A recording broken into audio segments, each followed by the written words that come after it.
All right, if everybody's ready, let us dive into this game, which is set in Constantinople in 1099. To begin with, a little bit of poetry by W.B. Yeats, Sailing to Byzantium, which I think is quite apropos. That is no country for old men. The young in one another's arms, birds in the trees of those dying generations add their song. The salmon falls, the mackerel, crowded seas, fish, flesh, fowl, commend all summer long whatever is begotten, born, and dies.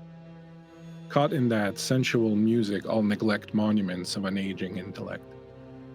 An aged man is but a paltry thing, a tattered coat upon a stick, unless soul clap its hands and sing, and louder sing for every tatter in its mortal dress. Nor is there singing school but studying monuments of its own magnificence. And therefore I have sailed the seas and come to the holy city of Byzantium. O sages standing in God's holy fire, as in the gold mosaic of a wall, come from the holy fire, turn in a gyre, and be the singing masters of my soul. Consume my heart away, sick with desire and fastened to a dying animal, it knows not what it is, and gather me into the artifice of eternity. Once out of nature, I shall never take my bodily form from any natural thing, but such a form as Grecian goldsmiths make of hammered gold and gold enameling to keep a drowsy emperor awake, or set upon a golden bough to sing to lords and ladies of Byzantium of what is past, or passing, or to come. The shadow of the cross is long and crooked. It reaches from the peak of Golgotha all the way across the Middle East through Asia Minor and onward to Europe. In its wake, war. Many of those who believe themselves pure and pious, yet who stumbled blindly in the dark, intoxicated with their hell, walking on a burning path of good intentions, yet destined to do the devil's work.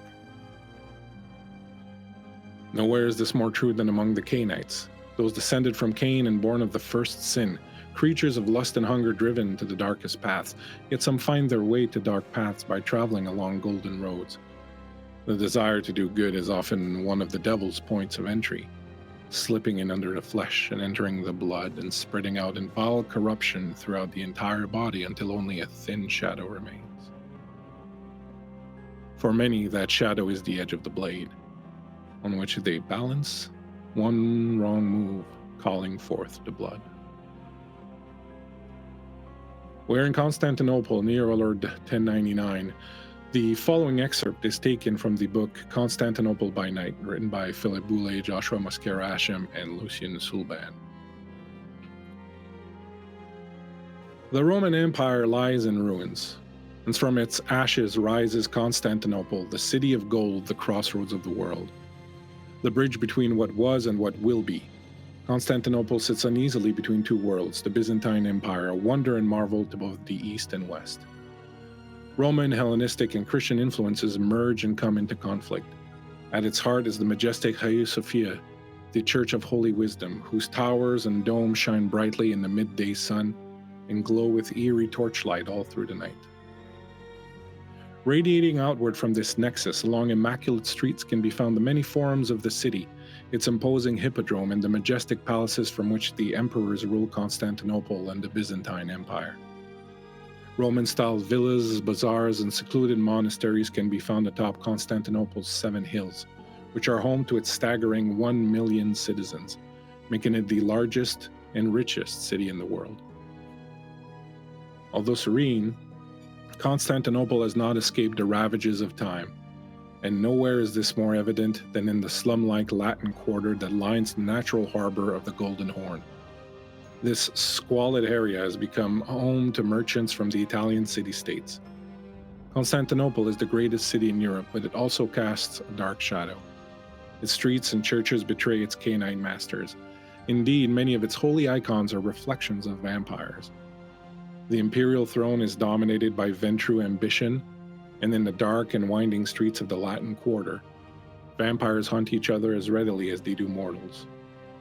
In many ways, Constantinople is a city spiraling into anarchy, its factions struggling to hold on to reigns that are ragged and frayed. Thank you so much Andrew, for that donation of bits, everyone gets a night move.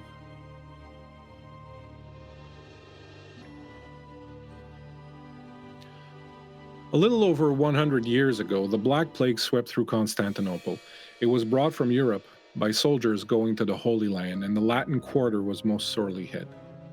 Alfonso of Venice, the La Sombra who rules the Latin Quarter, ordered the clergy evacuated from the hardest-to-hit neighborhood, and the church was repurposed as a quarantine zone for the sick and dying. In later years, it has become a refuge for lepers and other afflicted with dire maladies.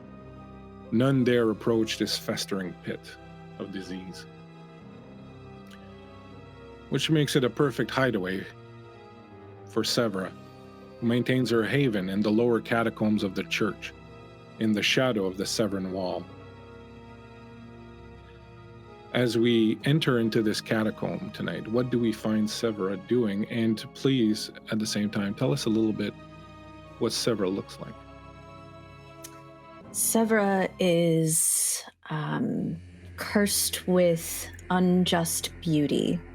And as somebody who wants to help those dying of the plague and of leprosy and disease, she finds it a great burden as they look up into her eyes and see just something lovely that they will never be able to have.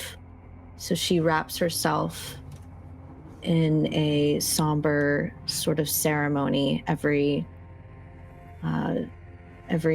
evening. Currently, she is cleansing her hands for the next victim of the plague that is coming through. Although that it doesn't matter, they're on their last legs of life, she still likes to appreciate their desire for sanctity and holiness and innocence before they pass, should they choose to pass immediately. And as you move about your haven tonight, having just woken up and perhaps fed, and you should roll a d10 for me. Yes. If you would. I would. Kato and Cujo, you might as well roll a d10 also. Right out the gate. I got a 3. You are at 3 blood, so you're feeling mighty peckish. 4 for me. 4, you're also kind of starting to feel a little hungry. Ooh. So I won't charge you the one for waking up tonight. I'll assume that whatever total you just rolled is what you have after that. But you're all feeling a little peckish, and you, especially Cujo, you're in frenzy territory. So we'll talk. As you are perhaps contemplating, I'm going to utilize Vulcan. Well, that's funny that you should mention that, because as you were just thinking that, you know, it might be necessary to take a bite of the old Vulcan, he comes stumbling into the catacombs, the lower parts of catacombs. On his shoulder, he's got what appears to be perhaps a young woman in a white shift and with like a bit of burlap wrapped around her. And your man Vulcan, who's just this giant of a man with a big two-handed sword on his back. His skin mottled in gray, where like it has started to kind of dry out and fall out due to his particular nature. Stumbles in carrying, when he drops her very unceremoniously on one of the tables on which you do your operations and your experiments. She lets out a bit of a gasp and squirms and moves. And he says, perhaps unnecessarily, "Alive, not for long." Hold her. He just puts down this giant paw right on her chest and just holds her, and she's like squirms and kind of struggles against it a little bit, and he's just holding her there. It's like having like 100-pound weight on her chest. Yeah, I'm gonna like touch her cheek with the back of my hand as you approach her and do this, you realize that she has definitely contracted leprosy and is in the first few steps of it. My child, do you have family? I do, Mother Mercy. I do. I have a mother and a young sister. My father is absent, but my family needs me to work for them. We are poor, and if I am not there to help with the washings, my family will grow hungry. Help me, Mother Mercy. Of course, my child. Tell me, do you have God?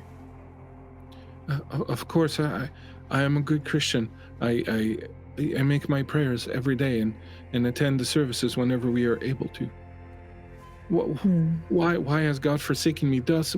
I am a good Christian. Why would he do this to me? Why would he give me this terrible affliction? Because God is and I'm still like caressing her cheek, is a jealous man. But don't worry. Mother is here. I can make your pain go away forever. Or you can give back to your family and your community and stay. Just a few moments longer. Death is inevitable, though. You will die. I don't understand, Mother.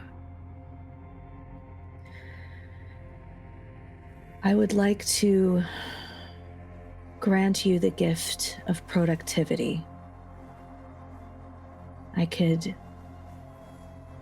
use your body to further my work, figure out a cause, a cure, or just dabble in experiments. But you would not leave this mortal coil without being a hero in a way.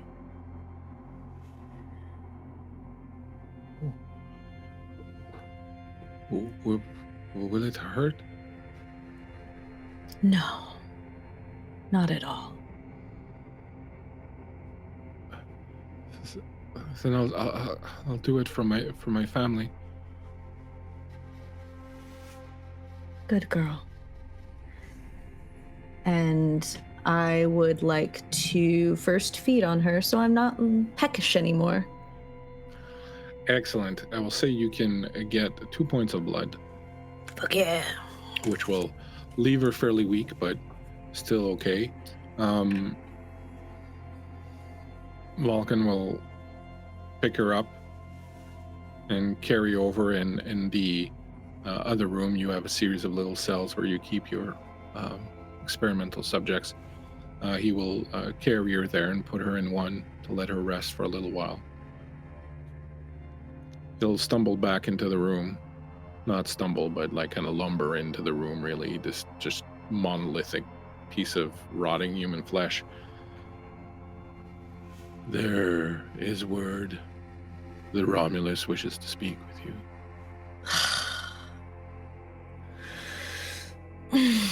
What does he want? The words don't say. Simply carry his wish to meet with you. Is he here now? He is on his way. Would you like to meet him down here or upstairs? Of course not. This is my sacred space. I'll meet him up there. Very well. I will go and make sure all is ready. Thank you. And I'm gonna, there's like a smear of like a pustule kind of on his face, and I'm gonna lick my thumb and like very maternally like smear it, clean it away. Thank you, Mother. Yes, my child. Do you require any more sustenance? No, but maybe tomorrow. I live to serve. He turns on his heels and walks back upstairs, leaving you to ponder which direction your experiments with this new subject might take. Meanwhile,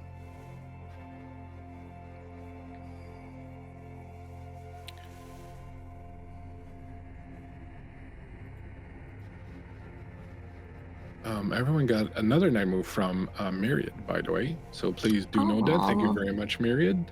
Thanks, Dad. Appreciate you. Appreciate Thank you. you. Thanks, kiddo. Near the docks of the Neorian harbor, on the shores of the Golden Horn in the northeast part of the city, we find a tavern frequented by many Scandinavian warriors. A Norse rune celebrating the war god Tyr is carved into the wall near the door and serves as the only advertisement for the place. In the back alley, in a row of low-slung sheds, many of the prostitutes who work the dock area can be found. Currently hard at work on the hindquarters of a young Phoenician man is a warrior, once of stature but now fallen from grace, as the grunts and gasps and screams of pain seem to reach a crescendo. Tobias, the beast that is inside of you that you have been, for lack of a better term, edging, letting get really close to the edge and not quite feeding when you knew you should, is roaring big time now. You are in the midst of copulating with this young man, and that beast is just roaring inside of you. What would someone see? Perhaps not in uber graphic detail, but what would someone see as they stumbled upon this particular scene of savage lovemaking?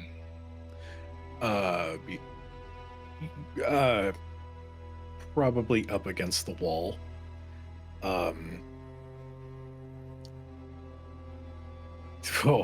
Tobias is definitely starting to lose it a little bit until it gets to be a little too much, and he bites across the trachea, and because of his rather ragged bite, the fangs would sink into the trachea, and he would bite down enough to crush it, and he just completely loses himself in the amped moment. Between the sexual satisfaction and the particular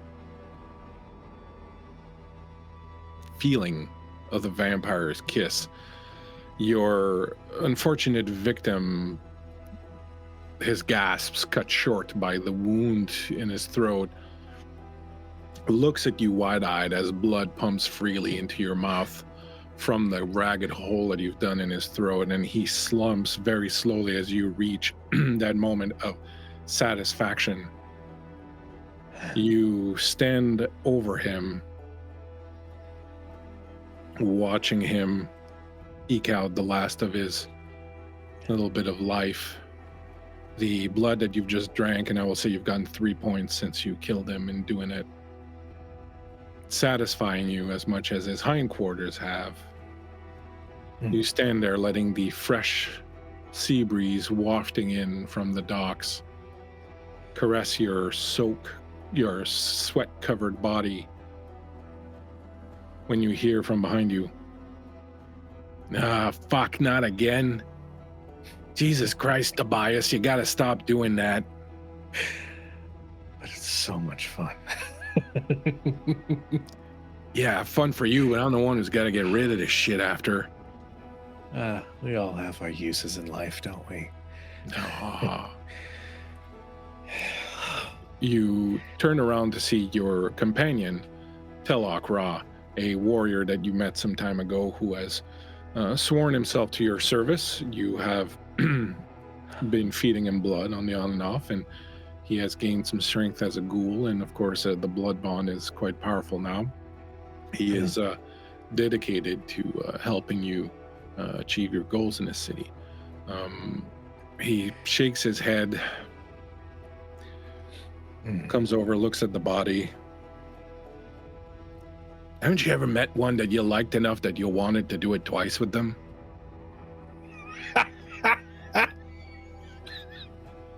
Nah, fucking silly me, right? And at this point, he will like zip up, quote unquote. Oh, that was. Remind me never to get on a boat with you. Why? Afraid it'd be a little too much fun.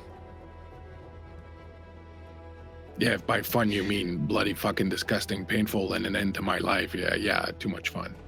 Yeah, fun. All right, look, I'll clean this up. You better go clean yourself up. You literally look like you just tore someone's throat out with your mouth. That's the best look, but also you're fine. a little bit down there, so maybe you want to go wash up a bit. At least they know I got lucky. And he'll like saunter into the tavern to find his. Hey, don't go too fucking far. Hold on. What? I know you said you didn't want to work for a while, but I got word that someone pretty heavy in the quarters looking for some muscle. You want me to set up a meet? It's Caius Romulus. Romulus. Might be able to help with those debts you got. That's interesting. Sure. If he wants to meet, then let's meet. All right, well, don't get drunk while I get rid of tonight's amusement, all right? Back within the hour. I make no promises. Yeah, I know. It's all right. I'll dunk you in the sea if I need to freshen you up. You can try. Jeez. Sorry, it's fine. Yeah, Phoenician food fucks with my digestive tract also. Tobias is going to go into a full coughing fit as he makes his way into the tavern to freshen up and all that. As your man bends down to the gory task of picking up your leftovers. At the foot of the second of the city's 7 hills is the Church of Urbicius, with its attending cloister.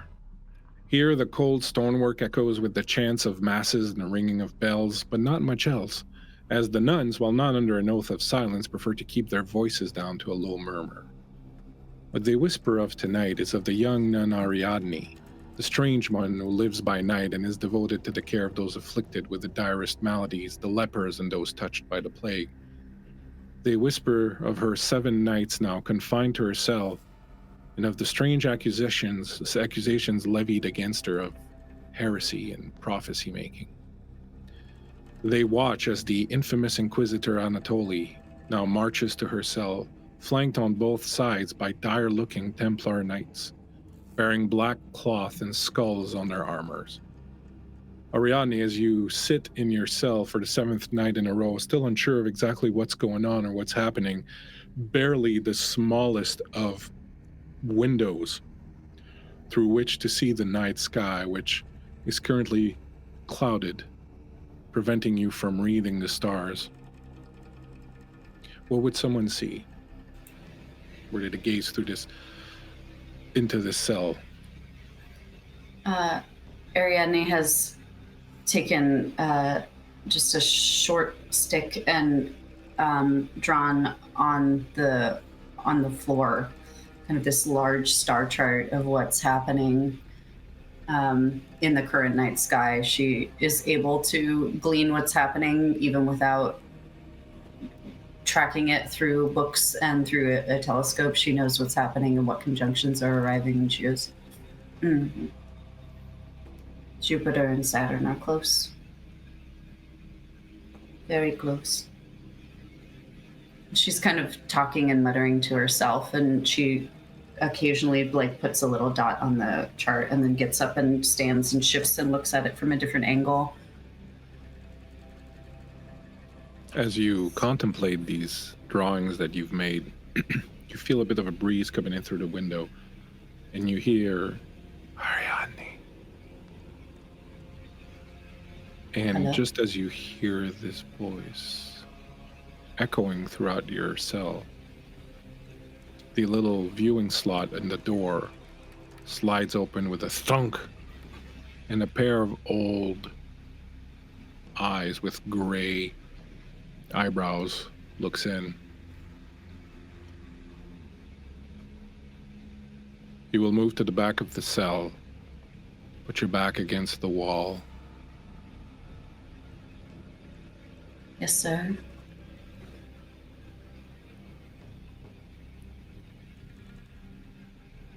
Do you comply? Oh, yes. Right away.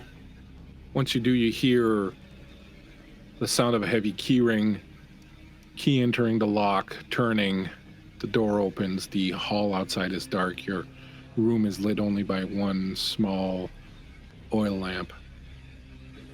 The man known as Brother Anatoly, one of the fiercest inquisitors of the church in Constantinople, sweeps in. An old man with a long white beard, wearing a monk's simple cassock, walks in flanked by two knights, one of whom is holding his helmet. He is very, very young, exceedingly beautiful. You are taken by how angelic and pure and beautiful this young knight is. The other one, who keeps his helmet on, the second he walks into the room, you sense he's a vampire also. And not only is he kindred, but he is of some age and generation more powerful than you. Anatoly walks in, goes to the little table in the one chair that's in the room, opens a book, takes out a quill and ink, and goes, Sister Ariadne, you stand accused of several heresies. We are very fortunate. We have with us here the celebrated Chevalier de Lyon, directly from Jerusalem, as well as his ward, Agravain. I have asked Chevalier de Lyon to sit in judgment on you. He has much experience dealing with witches and heretics of all sorts. He returns just now from Jerusalem, where he has been dealing with infidels. We will listen to your story and we'll ask you a few questions, and the good knight here will sit in judgment on you. And I don't mind telling you, sister, that the charges are quite severe and could lead to some serious repercussions. Chevalier de Lyon, would you like to begin? And the bigger knight, the one who still wears his helmet, approaches you.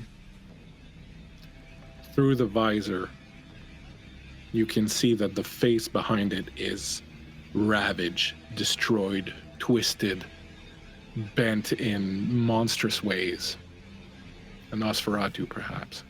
And as he approaches and towers over you, the other young knight watching very intently with wide eyes. They tell me you're a witch, says the Leon of small, reedy voice. Is that true, sister? Are you a witch? I think very often those that can speak directly with God are accused of witchcraft. And rather than seeing this as an asset to the church, I find myself here. And tell me, how would your witchcraft be of asset to those who serve the Lord, the greatest power in the world, the creator of all? What are your powers but insignificant little wisps of wind next to the ever-blowing storm of his power? Mm-hmm. Oh, my liege, I see things that you cannot. You see, the stars know me in a way that they don't know other people. The stars. I have been told you read the stars for prophecies. Is that true? Yes, that's very true. He looks over his shoulder. This poor woman is not a witch, she's simply deranged. Package. Also, what they like to call those that commune with God. Oh, you speak to God, do you? Do you not? I do not profess to speak to God. I am but a lowly servant. He speaks to me in his own way. He speaks to me when I stand upon the hill near Jerusalem and see the blood of our enemies spilled at the foot of its sandy walls, the infidels.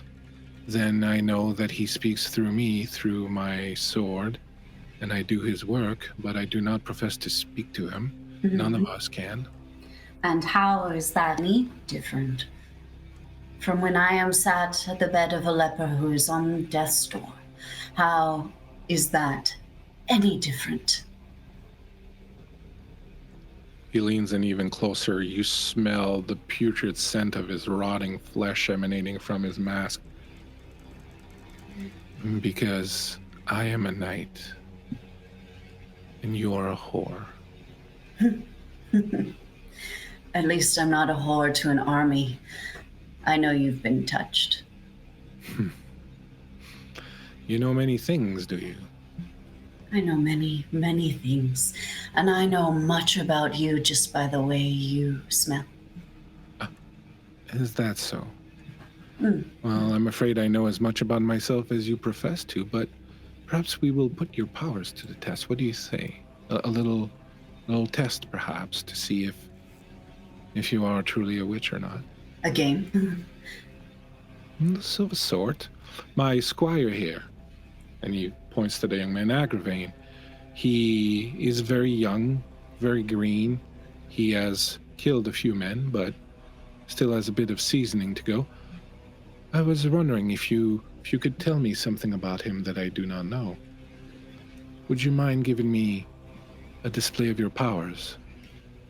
Perhaps you could tell me something about Agravain. And the young man, looks at you with, wide eyes and some fear in his eyes. I would like to use heightened senses. All right, go ahead and give me, I do believe it's an empathy and...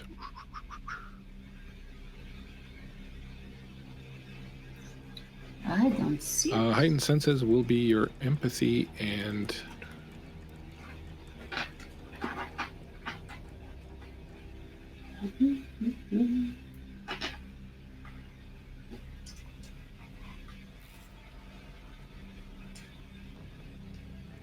I didn't see it on there, but maybe you know.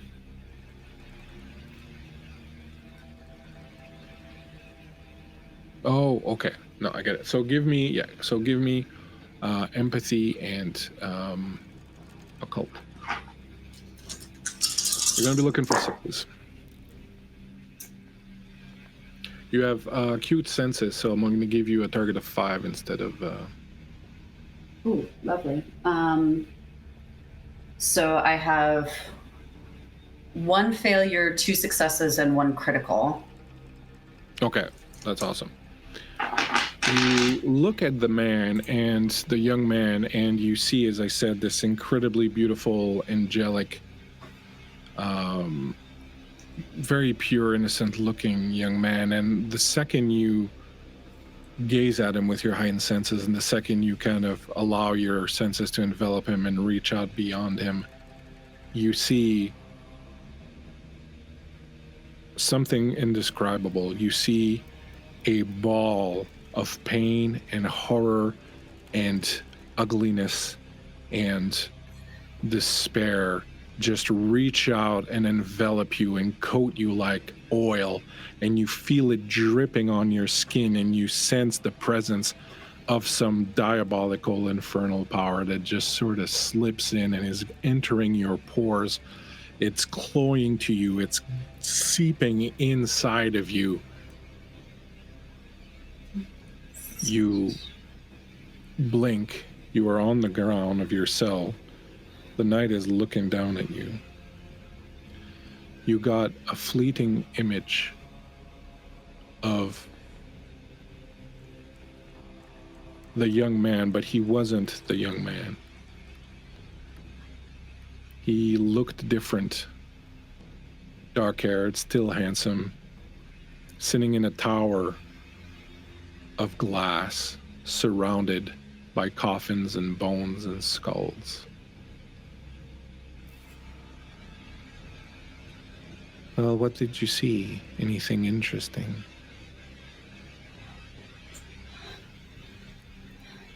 I prop myself on my elbows and I look up at him and I say,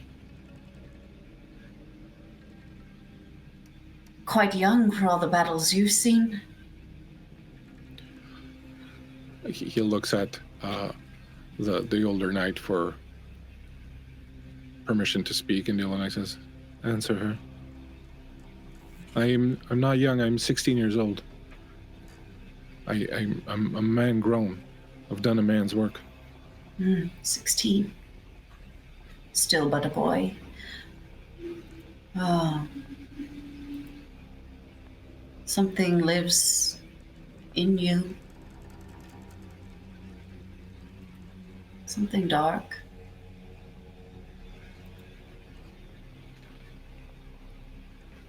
The boy, kind of shrinks away from you, and almost like it behind the older knight. The older knight looks and goes, "Still needs a little bit of seasoning, as I was saying." I see that you are attempting to help with that. He is my squire. Is that what they call them these days? Stay down there. He looks over his shoulder at Anatoly and says, "This one is no witch. She does not have any powers. She does not know prophecies. She is not a heretic." And Anatoly says, "So we shall release her then?" And the knight says, "No, of course not. We will kill her. Sundown tomorrow, your head comes off." I suppose now. Go ahead. I suppose you feel very proud of yourself. Teaching your young squire exactly what to do with a whore. I'm simply doing what God told me to do. I'm sure you are. Agravain, let's go. And they turn around and walk out, and the old man writes in his book and closes it. He looks at you, and for a moment you almost think he's going to say he's sorry, but then his face hardens and goes, "Tomorrow at sundown then. Enjoy your last night." With all due respect. You are so fucked. And he turns and closes the door and locks it up.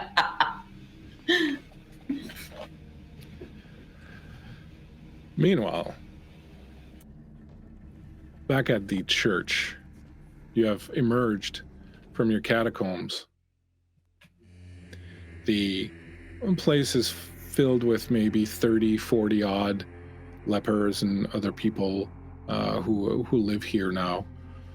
Most of them diseased in some way or another. You walk amongst them, they praise you, Mother Mercy, they call you, they want you to touch them, thinking that this will bring them surcease from their pain and their suffering, and you walk amongst them for a little while and greet them. Eventually you see, standing just outside of the church, two men. One is Caius Romulus, whom you recognize, the sort of underboss of the Latin Quarter. He serves Alfonso of Venice. He's a La Sombra also, a bit of a crime lord. He's a very dainty-looking fellow, and he tends to prefer Roman-style garb, so he has the white drape and sandals on right now. Next to him is a knight, darker-skinned man. He wears the cloak and the symbols of the Blackfriars. His tunic is black and is adorned with skulls. Vulcan comes to you and says, "They're ready for you." I suppose I should meet them and not them me. All right. I'm going to make my way over to the gentleman. If it isn't my favorite crypt dweller, the sweet Severa, how are you, my dear? I see you are still hiding behind your little, what is that, a veil, a bandage? What is that you have in your face? It's whatever you want it to be. Yeah, well, I'm not that interested, to be honest, but I am interested in you, however. How are you doing these nights? Are you faring well out here amongst all your lepers and your diseased peasants? My children are faring just well. Peaceful up until recently. Oh, are we disturbing your peace? Is that what you're suggesting? Of course not. Of course not. Yeah, I knew you couldn't be suggesting that. We go back such a long way, you and I. We've been friends for so long, even though you like to dwell in the crypts, and, well, I prefer to live above ground, but to each his own, I say. Of course. What can I do for you? Well, it's not so much what you can do for me. It's what you can do for my friend here. May I introduce to you the knight Santiago. He is of a company of Templars called the Blackfriars or some such, and he is very keen on meeting you. You look at the other man, and it is clear now that you are close that he is also kindred. You see shadows flitting about his face and around him, and when his cloak moves in the wind, the shadows inside remain kind of still and sort of moving in an unnatural way.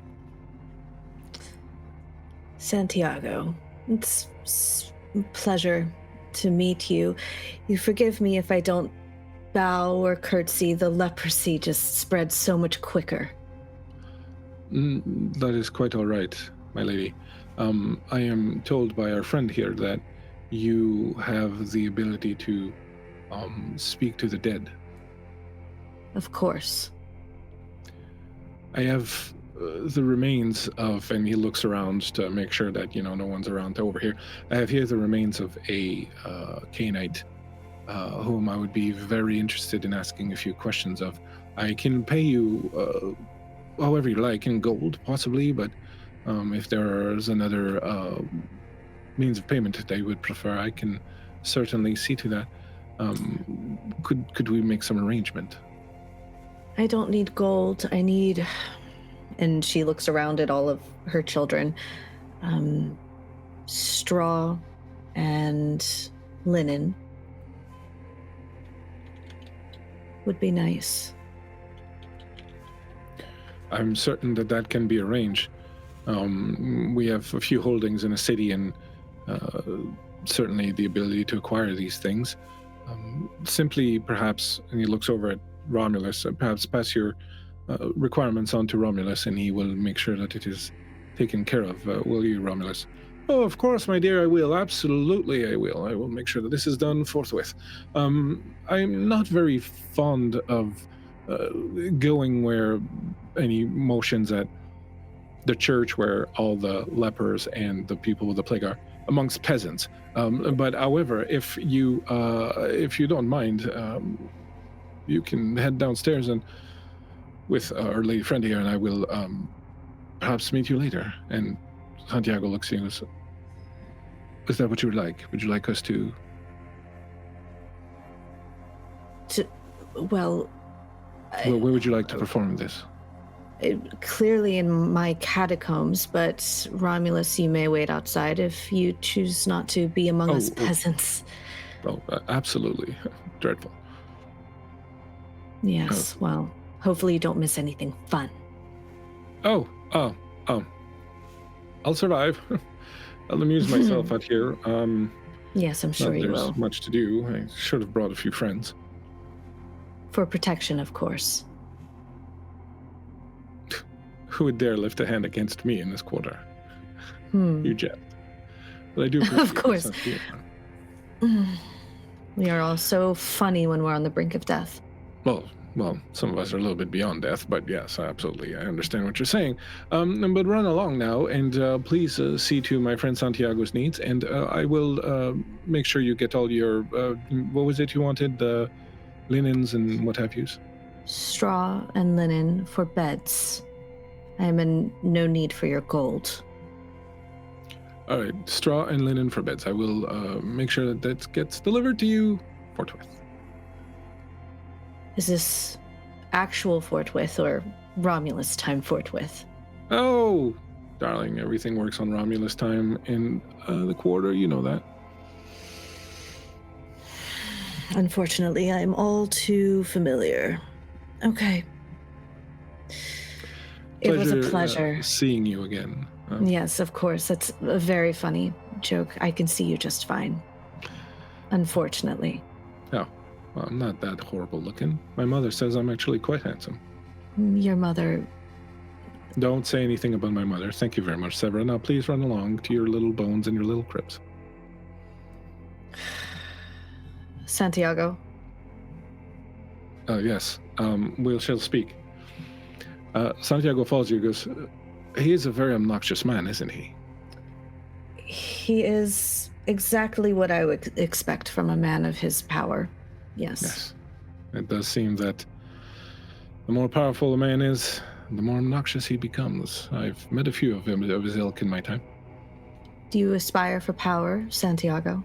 No, not in the least. I can't say that I'm as devoted to the words of God as I used to be when I joined the Order before I became as I am now, but I do believe that it is our duty on this earth to do good when we can. I have been blessed with certain gifts and certain abilities the good Lord has seen fit to grant me, and well, it is my duty to put them to the use of those who cannot fend for themselves, and that is what I continue to endeavor to do. What if you discovered you were listening to the wrong God? That's impossible. There's just one God. That's curious. And why do you say that? Well, no reason. That's not why you're here.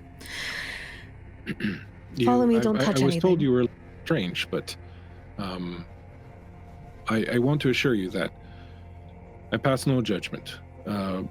Perhaps you are a sinner, but I see that you do good works here with these people, and I respect that tremendously. And so I will deal with you honestly and fairly, as long as you do the same with me. Well, let's be honest. She's going to turn. At this point, I assume they're like in a spiral staircase. She's going to turn around and look up at him and say, let's be honest then, up front. We are all sinners. Santiago, even you. I make amends to my God whenever I need to. And I make amends to mine. Very well then. We're of the same mind. I'm going to turn around and lead him back down. He will follow you down, and as you get back into your catacombs, he will be a little, not unnerved, but, you know, look around a little bit. It's a very interesting choice of residence. This is just where I work. Oh, then. I Please. sleep over there. Oh. The damp doesn't... Never mind. I have some ashes, and he from his cloak he pulls out a little box, and he opens it and you can see some ashes. I have some ashes and a few personal belongings of this vampire. Now, they were slain not but 2 nights ago. Do they have a name? Unfortunately, I do not know. And what am I supposed to do with ashes? I don't know. You're the specialist. Okay, put them on the Simply table. need to ask them a few questions. Of course. I'm going to kind of like, as we pass by the work table in the middle, I'll gesture for him to stay there as I move to like a apothecary kind of situation in the corner.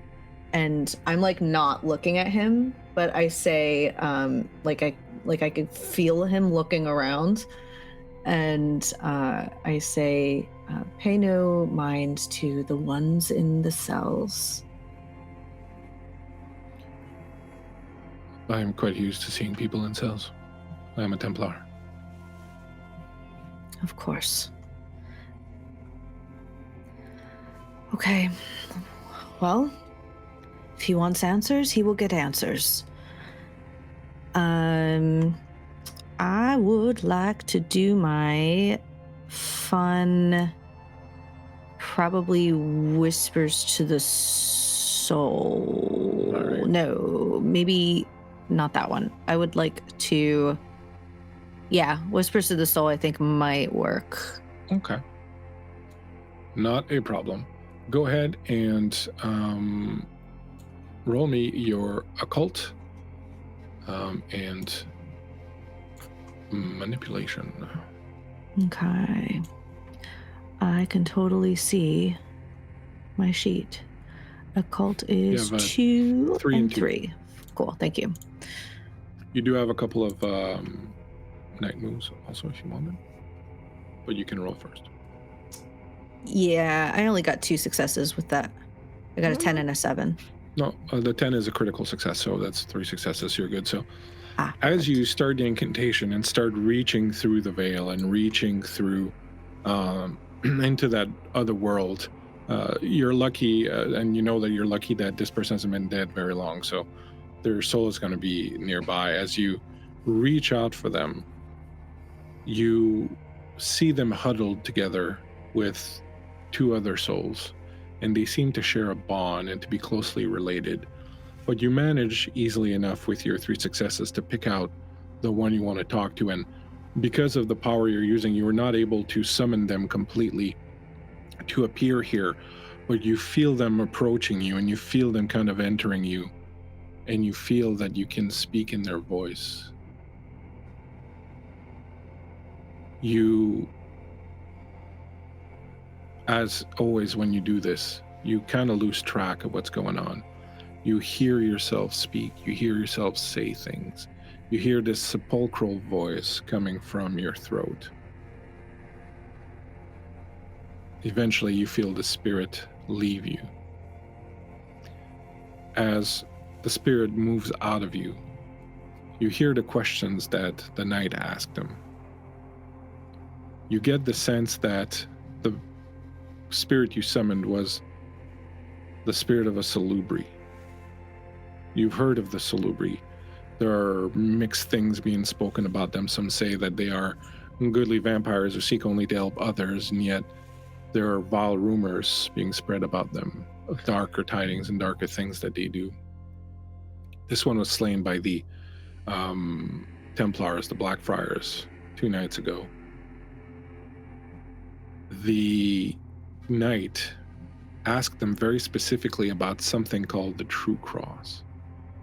And while the memories of this ghost were sort of sifting through you, and they were sort of looking for answers to the questions, you saw a few things that now stay with you as you collapse to the floor and sort of release the last of this ghost in this breath of white smoke that comes out of your mouth.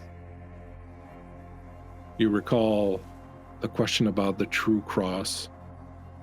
You saw a piece of wood. You saw it laying on the sarcophagus a very ancient design underground somewhere, as if guarding it. But more importantly, as the Salubri's mind was sifting through different answers, you saw something that piqued your interest. A number of scrolls rolled up, tightly woven string around them, and one of them really caught your attention, and I am trying to find the name of it before I say the wrong thing. And here we go. I got it. I swear to God. 50 Scrolls of Grey, right? Yeah, 50 Scrolls Love of Grey. that one. Exactly that one. Good one. Yeah. Tobias knows. Tobias knows what we're talking about. Tobias is like, I fucked all of them. All Yeah. 50 of them. I wrote that one. I wrote that one. You saw something, and the words that came to the ghost's mind as you saw it were the seeds from the Twilight Garden.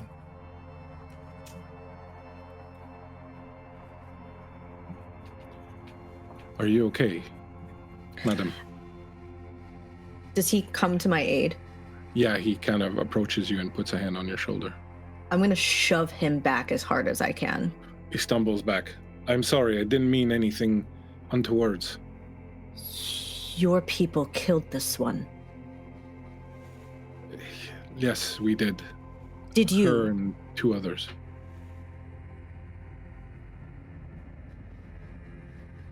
Let me see your hands.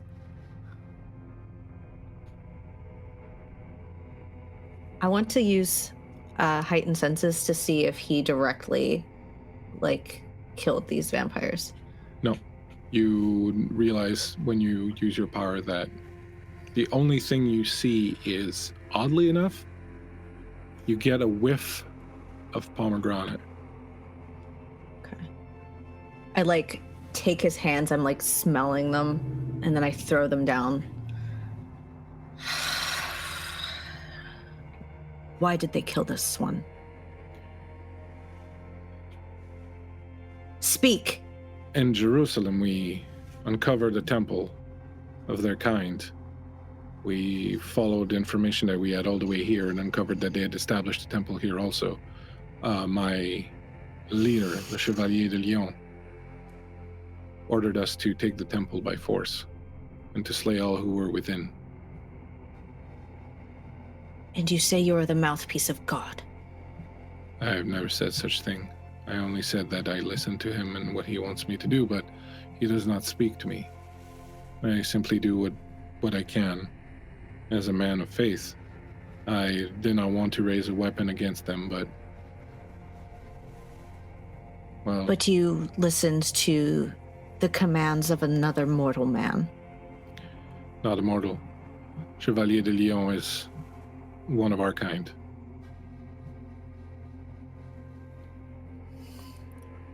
You're all monsters, including you. Your We hands are. may be clean, but your conscience is not. I know, but I would like to change that. This thing that I asked about, the True Cross, it is a piece that was taken from the cross on which Jesus Christ was crucified. It is said to have incredible powers of purification, of healing.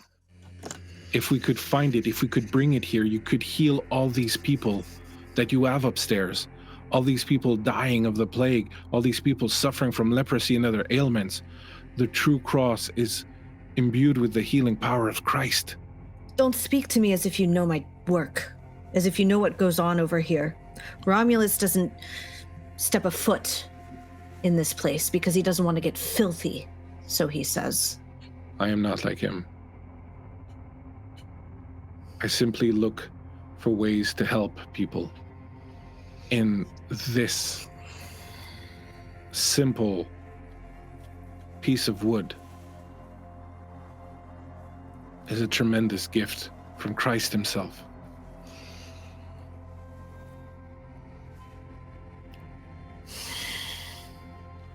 I would are like. correct. Sorry. I needed to know where it was and how to handle it so that I can take it from the other Templars before they realize what it is.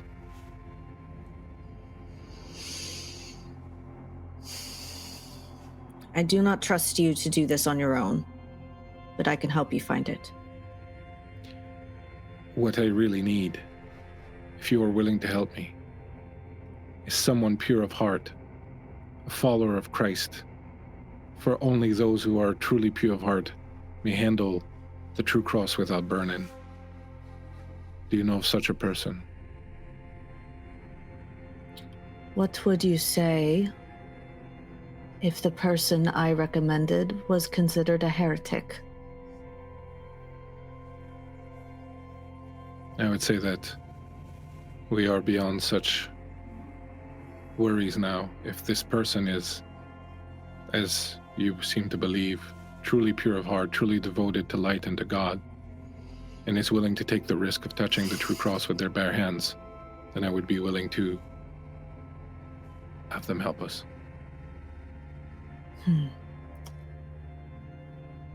You see, the irony is that the purest of hearts are also the bravest monsters. I know of the person you need, and we need to get her now. Can I entrust you with this? You can trust me more than most others. Good. You go and find us someone pure of heart. I will go and find us someone less pure, but with the ability to stand toe-to-toe with some of my brethren should it come to that.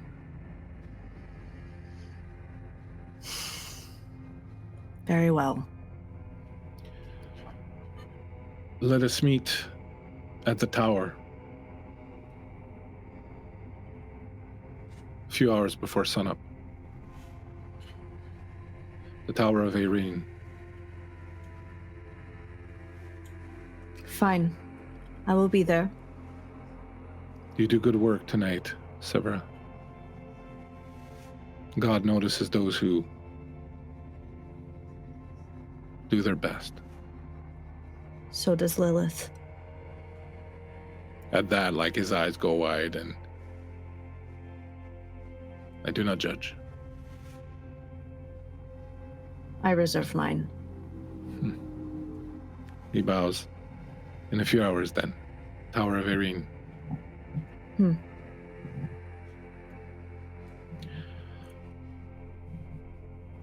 Cujo, you're sitting in the bar. You've been drinking. How much have you been drinking? The moment Romulus's name was mentioned, he probably goes a little light on the drinking, but he'll have cleaned up. He looks a little bit more presentable. But yeah, he's vibing. He's waiting for the next update on this possible job for Caius Romulus, because that would be a little sum of gold. You see Telok walk into the inn, look around, spot you, turn around, go like this, and you see two men enter behind him. One you recognize as Caius Romulus, of course, and the other one is a tall, dark knight in the cloak of the Blackfriars. They approach the table, and Telok's like, pointing over at Caius Romulus. Caius Romulus is like, Tobias. I see you've not found your ship back to Scandinavia. No, I was hoping to get some assistance with doing so. If you know anybody looking to part with some coin so that I may do just that, then, I'm sure I would love to be out of your hair. Happens, my friend. I have brought one such individual right here. Tobias, former knightly type person, meet current knightly knight person, Knight Santiago. It's a pleasure to meet you. And he reaches out his hand. You were a knight. He looks at the hand and just was. Whom did you serve?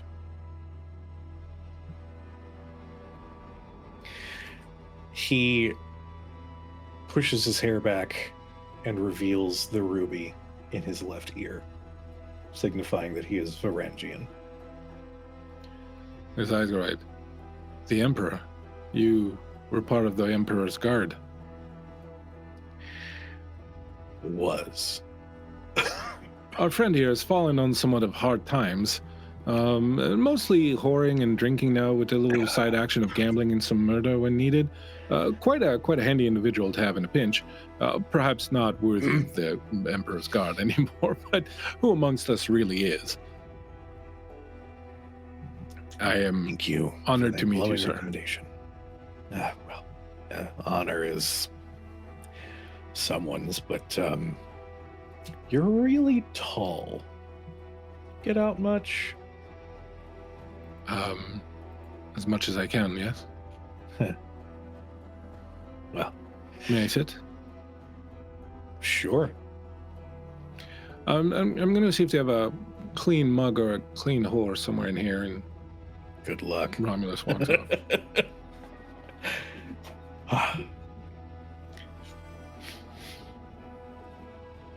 I am told that you are handy with a blade and also available for hire. I'm always available for hire, whether it's something violent or otherwise, and he'll look the knight up and down a little bit. Gold's gold. But you brought up the sword first, so that tells me that you need more of the brawn than anything else, so lay it on me. I also offer more than gold. I'm told you are looking for passage back to Scandinavia. Your homeland, yes? And who would have said that? Our friend Romulus. He has a very big mouth and it likes to flap in the wind a lot. I've noticed. Well, Romulus would be correct.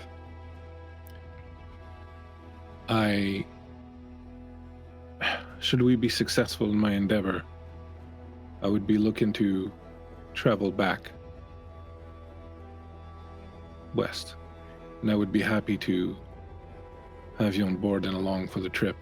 And I'm certain we could get you most of the way home. Tempting offer. And we only just met. How very sweet. What is the job? Before we start talking about rewards, let's talk about what I have to do to get them. There is a temple here in the city. Recently, my brethren of the Blackfriars have taken it over.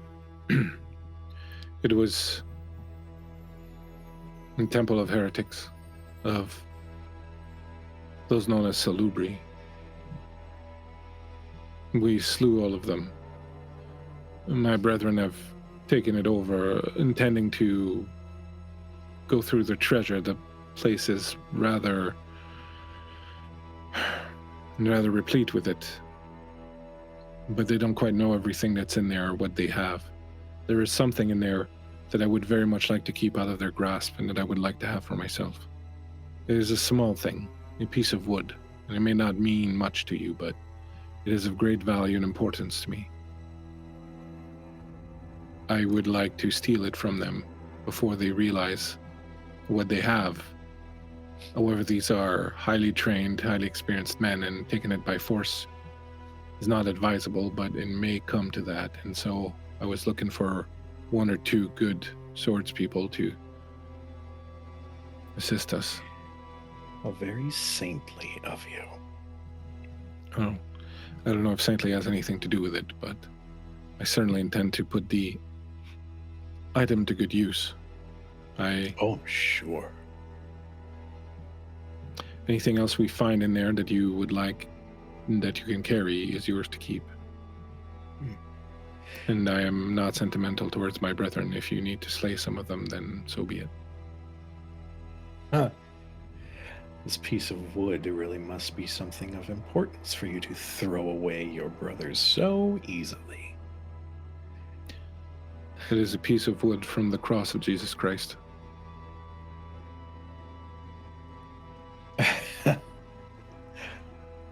Okay. My friend, I have stood on the hill where he was crucified. I have stood with my feet in the sand still red with his blood. My brethren have looked up and have seen nothing, but while I was there, I saw the truth. I saw the power that resides on the cross. I saw the ability to heal, the gift to purify, and I know it is my destiny to find it and to bring it to the people who need it. These are dark times, and any light we can find and have is good. And that is what I would do with it. To purify, implying that others are tainted. Heretics, even. Don't No, I worry, your mean little disease. Those afflicted Don't with worry. plague and leprosy, things of that nature. Are you well?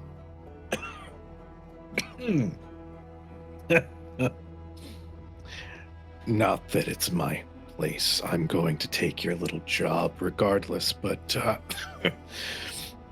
take it from me, when someone tells you that they can save you from sickness and plague, it's horseshit. And he goes into a full-on coughing fit, coughing so hard that a little bit of blood comes out of his mouth. You look like you might be in need of some healing yourself. Well, if you know anybody. But first things first. You guarantee me either a spot on your boat whenever you decide to leave, or enough money to leave of my own free will. You give me your word. And I'm not talking about the word that you give to your brothers that you are so easily throwing onto my blade. I want your word as a knight.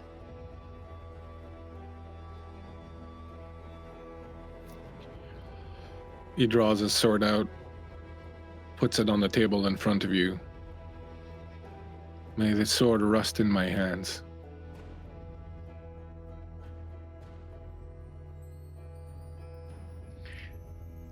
Fine.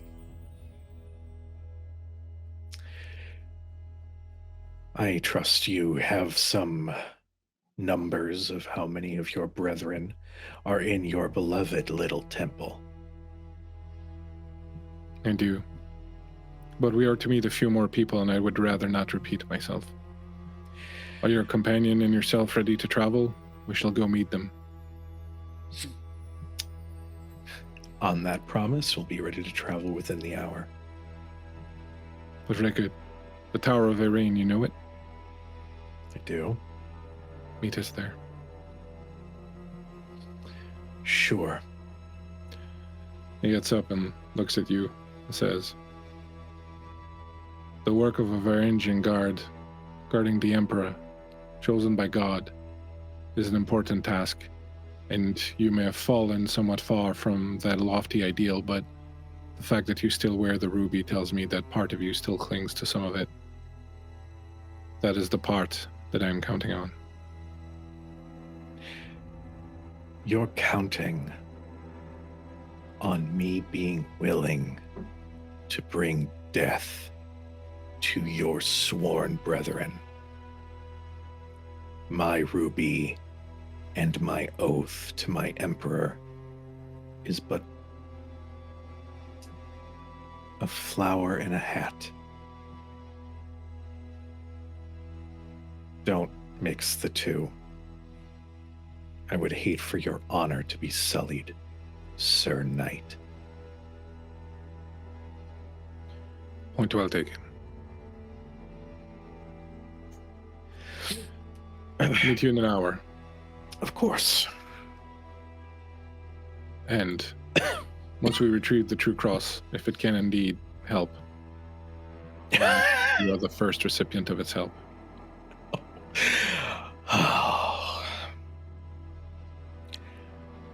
I say this with a full heart. Sure. Here's a smile. He takes off. Tillich leans over and goes, I don't want to be on a boat with you, man. Well, so you better get me some gold. I'm sorry. Is my company not good enough for you? Are you jealous? I don't want to be on a boat with you. Copulate with? Is it an envy that you feel? No, yeah, I envy getting my throat ripped out for sport. Yeah, No. that's exactly what I'm after. I can be gentle. You just you have can't. to say so beforehand. You can't be gentle. I've seen your work. Even the ones you leave alive end up crippled or worse. And let's not forget the little gift that you leave the ones who are still alive after.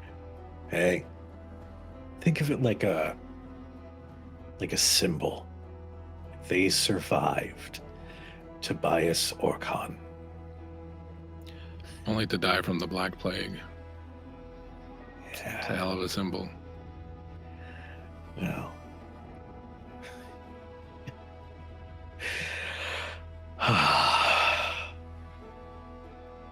Shall we? Yeah, this place is dead anyways. Yeah, or will be soon if I happen to linger for a little bit longer. Yeah, he gets up and the two of you move on to the night. I'm very sorry, Cato. I know you've been waiting, but it is 10 o'clock. I think we should take a break before we come back to visit you in your cell. Will you hate me very much if I do that? No, I'll just curse you. Huh. Okay. He's like, I'm into it though. Not against it. Smash. All right, yeah, so we're going to take a short break then right now, and when we come back, we will see what happens to our good friend Ariadne when Severa comes knocking. Dun, dun, dun.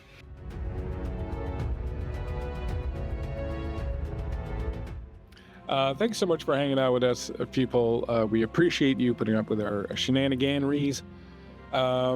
We are back, and we will dive right back into this before the break. Severa had been hired by a Knight Templar, a Blackfriar, to summon the soul of a Salubri who had been recently killed, to get some information about the stuff that he wanted in their temple. The two of them are now pulling off a heist.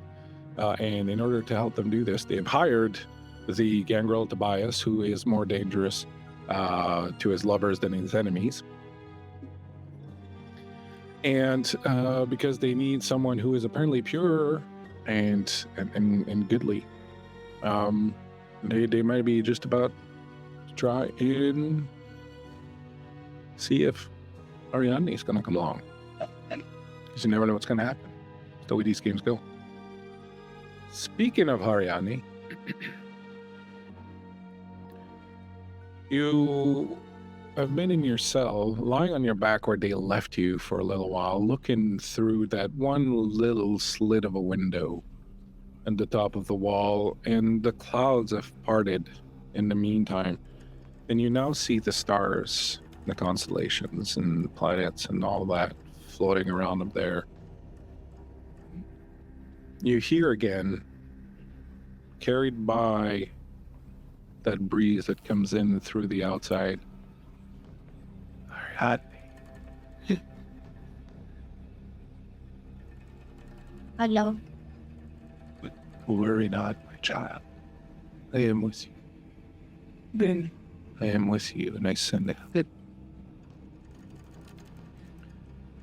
You hear a knock at the door.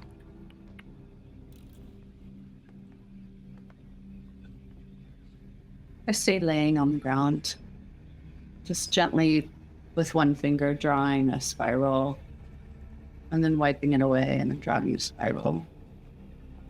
You like it away. Another knock. Again, kind of quiet-like.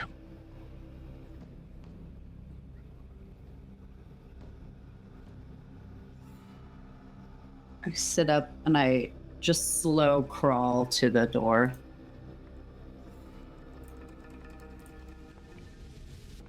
Ariadne, are you in there? Yes? It's Azra. Astra.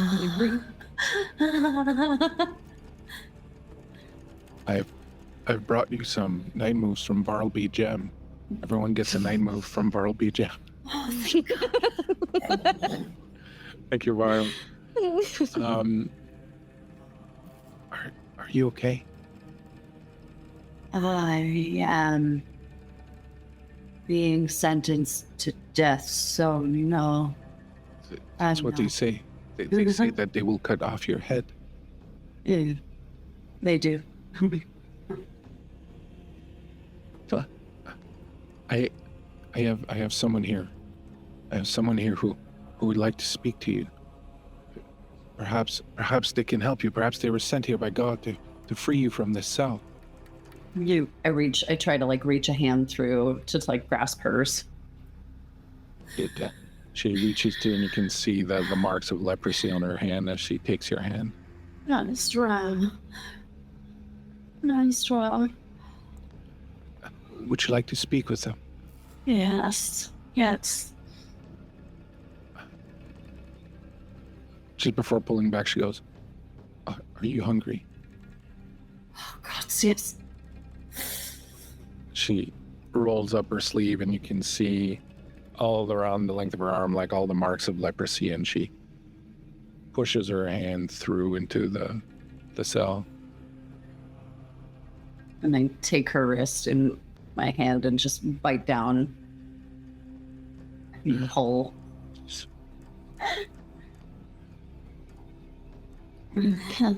Severa, you see this young woman who led you here kind of grab a hold of the side of the cell and try to hold up as the euphoria of the bite sort of takes over her. I'll help her down. I'll come to her and hold her. Thank you, Mother Mercy. Of course, my child. You can see that the little slit trapdoor is open in the door.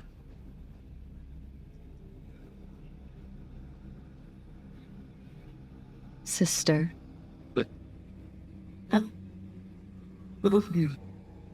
And I kind of clamber and peer through the slit. Oh, I never thought I'd see you again. Would you like to get out of here? Oh, God, please. How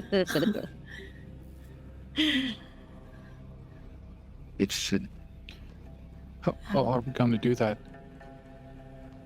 Mother Mercy, how are we going to help her out?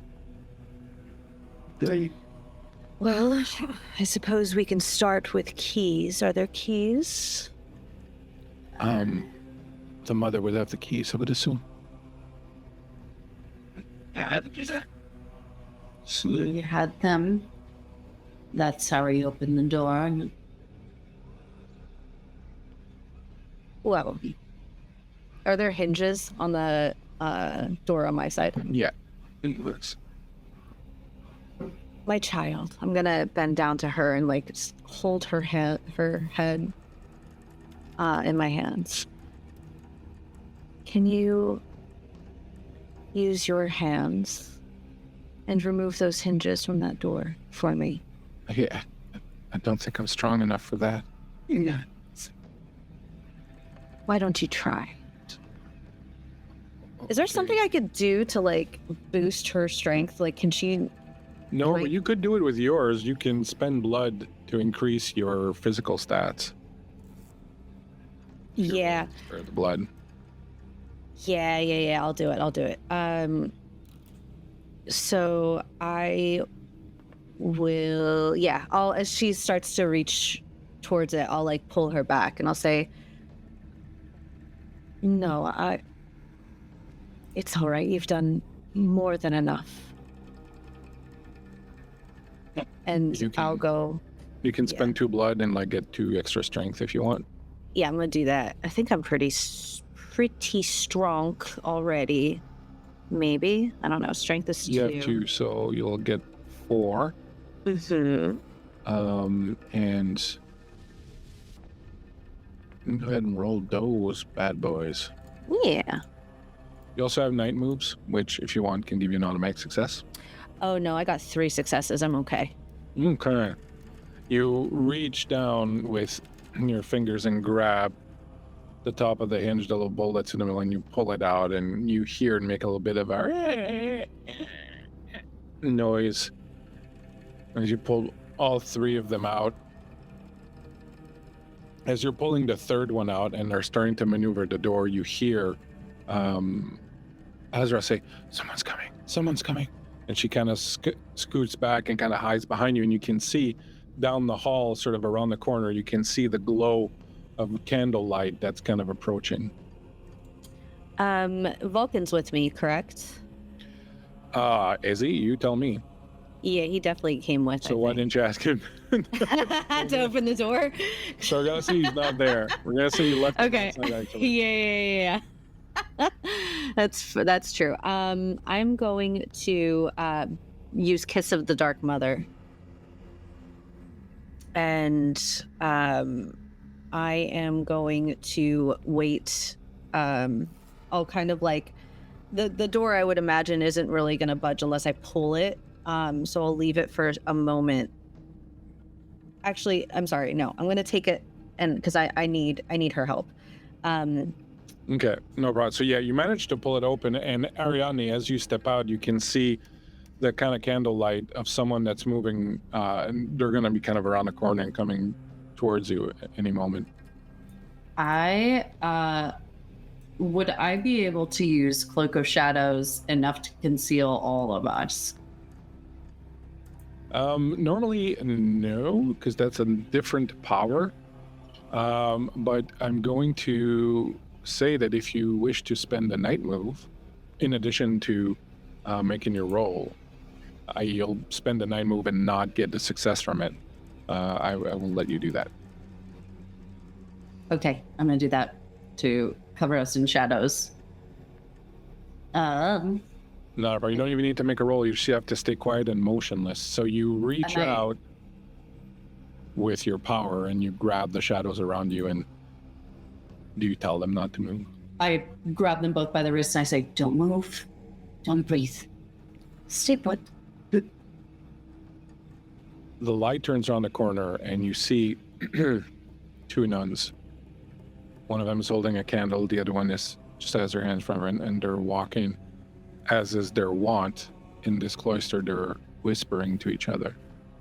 They're approaching. You feel like they should see you. They're right on top of you. Their candlelight is the only light source in here, except for the little lamp inside the cell. And it's kind of like this ball of orange that is approaching as they move towards you. The feet doing a on the stones of the floor. They get right up to you. You literally feel like they should see you. You don't understand why they don't. Azra is going to try to keep her nerve.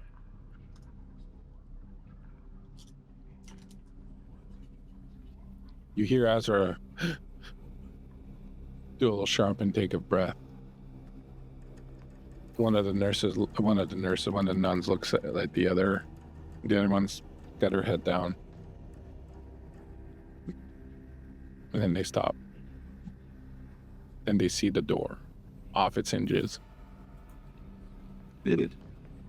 I at that point, I would, in my mouth, bite my tongue, getting ready to do what I need to do in case they fuck around and find out. One of them, you see, is like, what on earth? And moves into the cell with the light to see what's going on. And the other one's kind of like, what would you like to do? I turn I turn to Severa and I go, Mother, may I? You may. And as I say that, there's like black blood coming down my face, as my blood has sort of like putrefied inside of my mouth. And I go into the one that went into the cell, and I am gonna chomp her when the colloquial turn. Okay. As you come up behind her and grab her and sink your teeth in her, you feel a sudden change. There's a note being carried on the wind. That voice from earlier that's been talking to you. You feel a sudden sense of disappointment in it.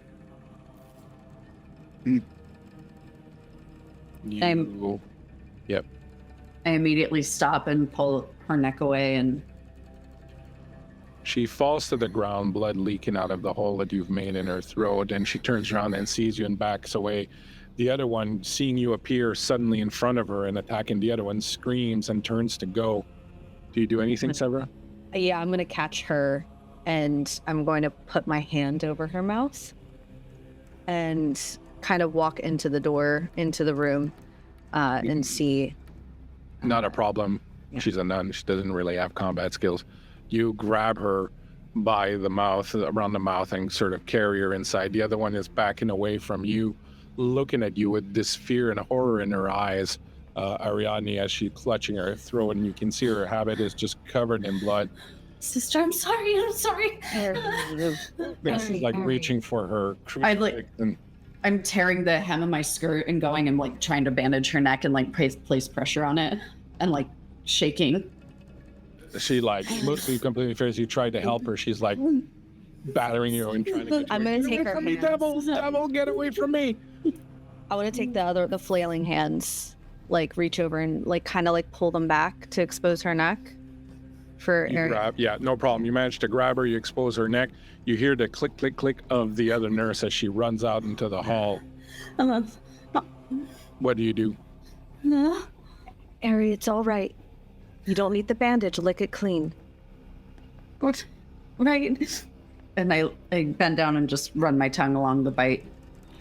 It seals up the wound, but that taste of blood is so good on your lips, and the second it touches and you go to swallow it, you feel again that wave of disappointment in you. You look up momentarily and you see clouds moving and obscuring the stars. No.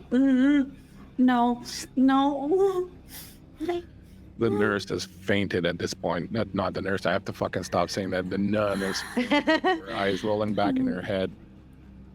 She's lost a bit of blood, but not in a life-threatening manner. The other one has run away. You don't hear her steps anymore. Ari, sister, I'm going to grab your shoulders. It's okay. It's all right. I'm going to like tuck your hair behind your ears.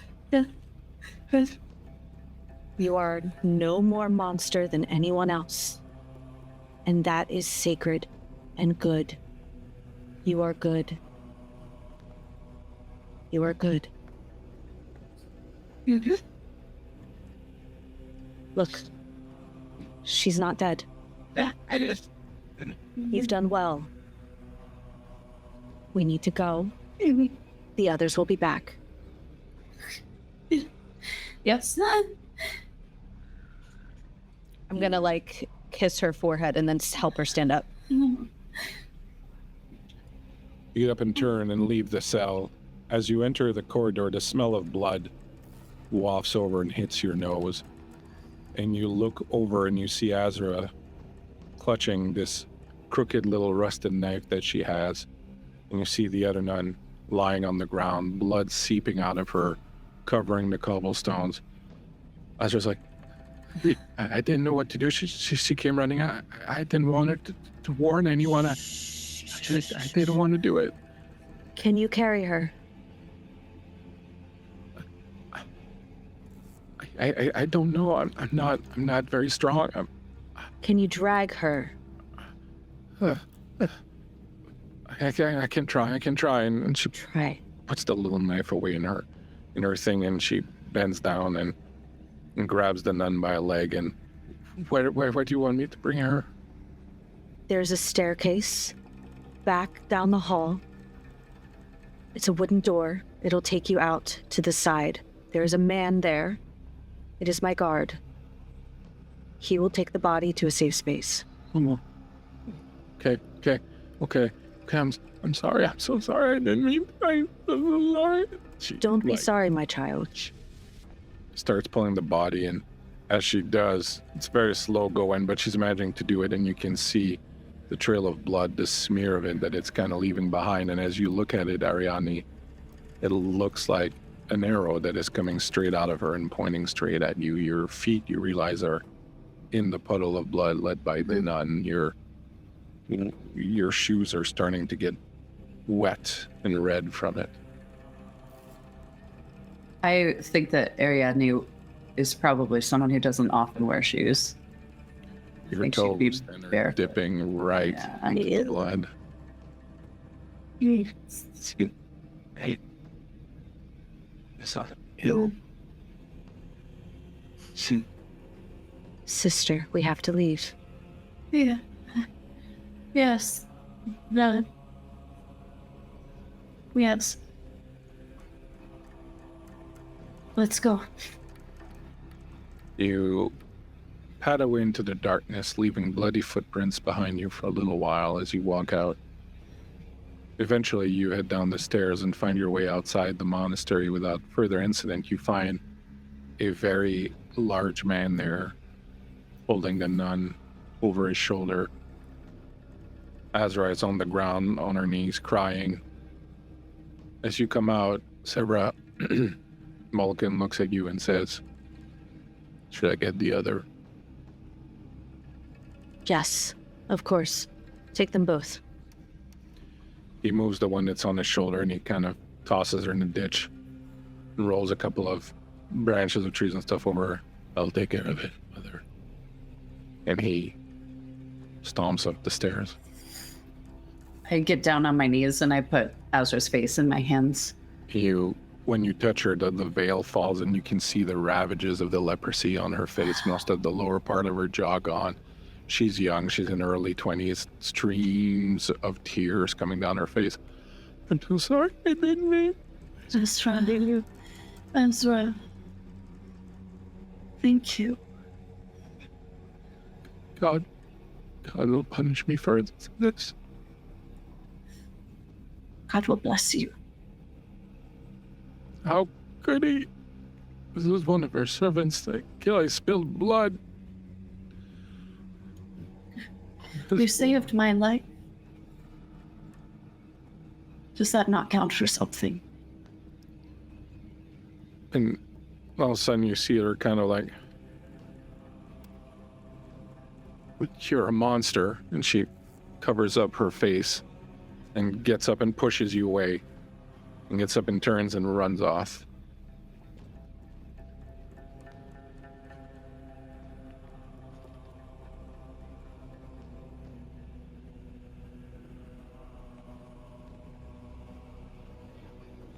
You just stand up.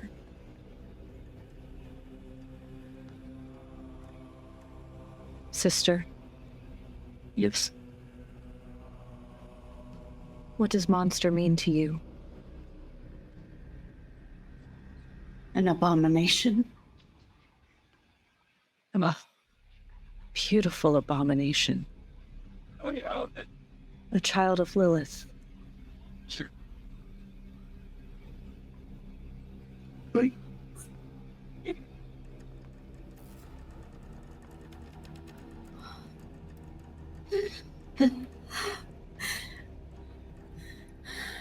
We have work to do.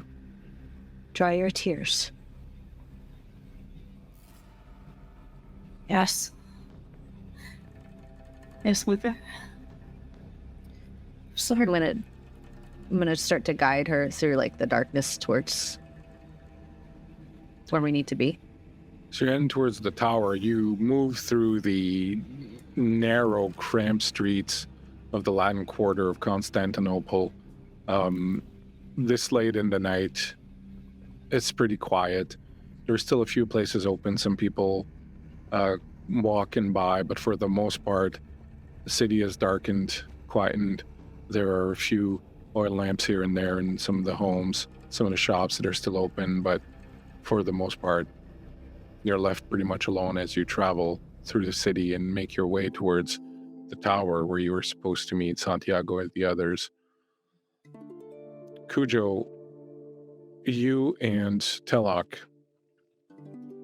arrive at the tower. The tower is a bit of a mystery. No one really knows exactly what it's for. It is extremely tall and has a commanding view of the entire Latin Quarter and into the Golden Horn and the harbors beyond. But it is quite unclear exactly what the tower's purpose is. No one really seems to know. There is a light that burns atop it every night. Some have stipulated that it may be intended to be used as some sort of guiding light for pilgrims coming from the Holy Land. No one really knows. It is a very tall tower of brick and stone. And as you approach it, Tobias, along with Telok, you find it quiet, unguarded. 2 torches burn at where the entrance is. It's quite dark around. You just hear the sound of little night animals. Slight breeze coming in over from the harbor. There's a The city below you gleams in the darkness like some kind of phosphorescent animal lying in wait. There. What are we doing here, boss? We wait for our contact, the good and righteous Sir Knight. And maybe whoever else he's inviting in on this little job. Well, looking along the road, you see what appears to be 2 women approaching. One is slight and wrapped in a what looks like perhaps a nun's habit or the remains of a nun's habit. She was looking a little despondent as she walks. The other one is a strange figure wrapped in a large sort of black shawl, but with most of her head wrapped also in linens. They make their way up the hill, heading directly towards you. Ariadne and Severa, you see 2 men up on the hill near the bottom of the tower. One of them is a large black man with a few weapons and some furs about him. The other one is one of those strangers from the north with the pale skin. And you immediately, both of you, recognize someone afflicted with the plague. Evening. He reeks of death. A simple hello would work, but I'll take it. Chum. You're done. Ails you.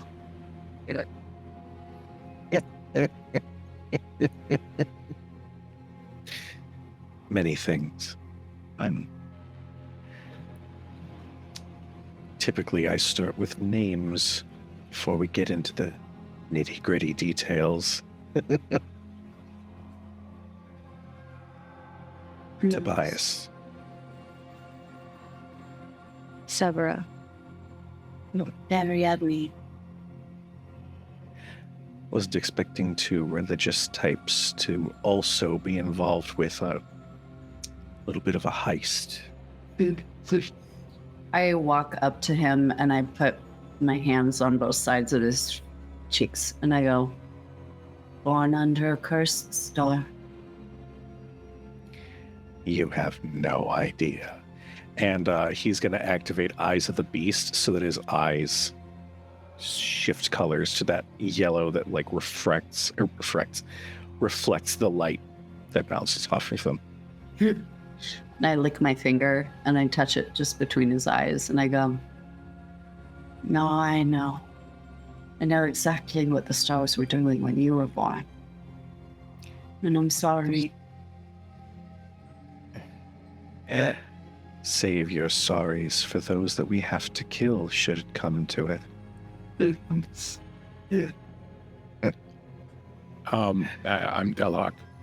You can tell that he's not kindred. He smells a little bit of kindred blood, but he's still alive. He has Pleasure his seeing you. uses. I mean, he's a great friend, is what I meant to say. Hey,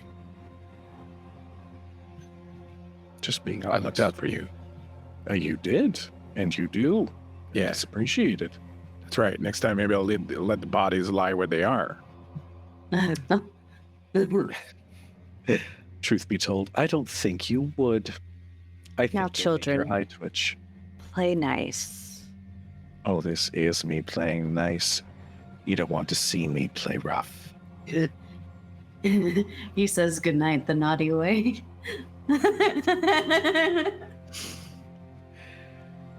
So, this night we're supposed to meet.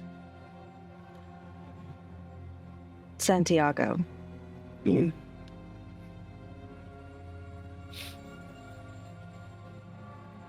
Oh, you don't like him. Do you? He offered me money. Doesn't really matter what I think. What do you do with money? Leave.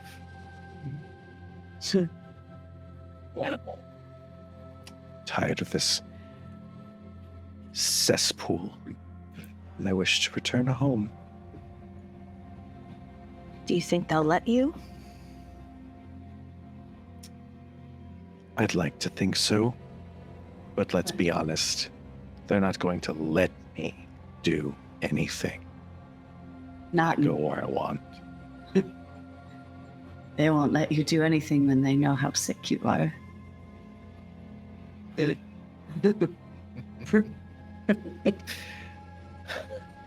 Receptive.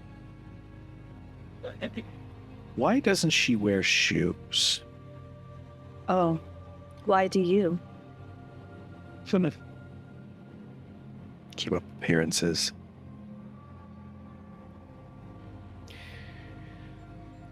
So, I'd hate to address the blindfold in the room, but there's a blindfold on your face, and it's a little distracting.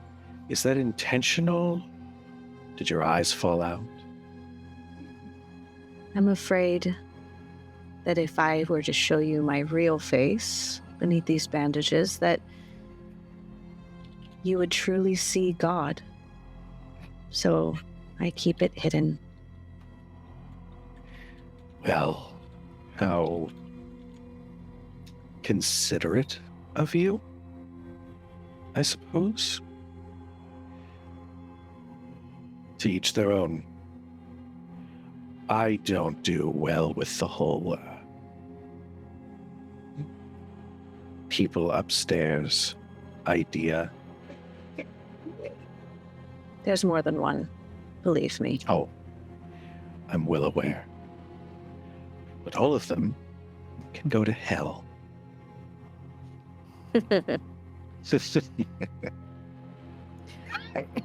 I'm going to look at Ari and I'm going to say, I like this one.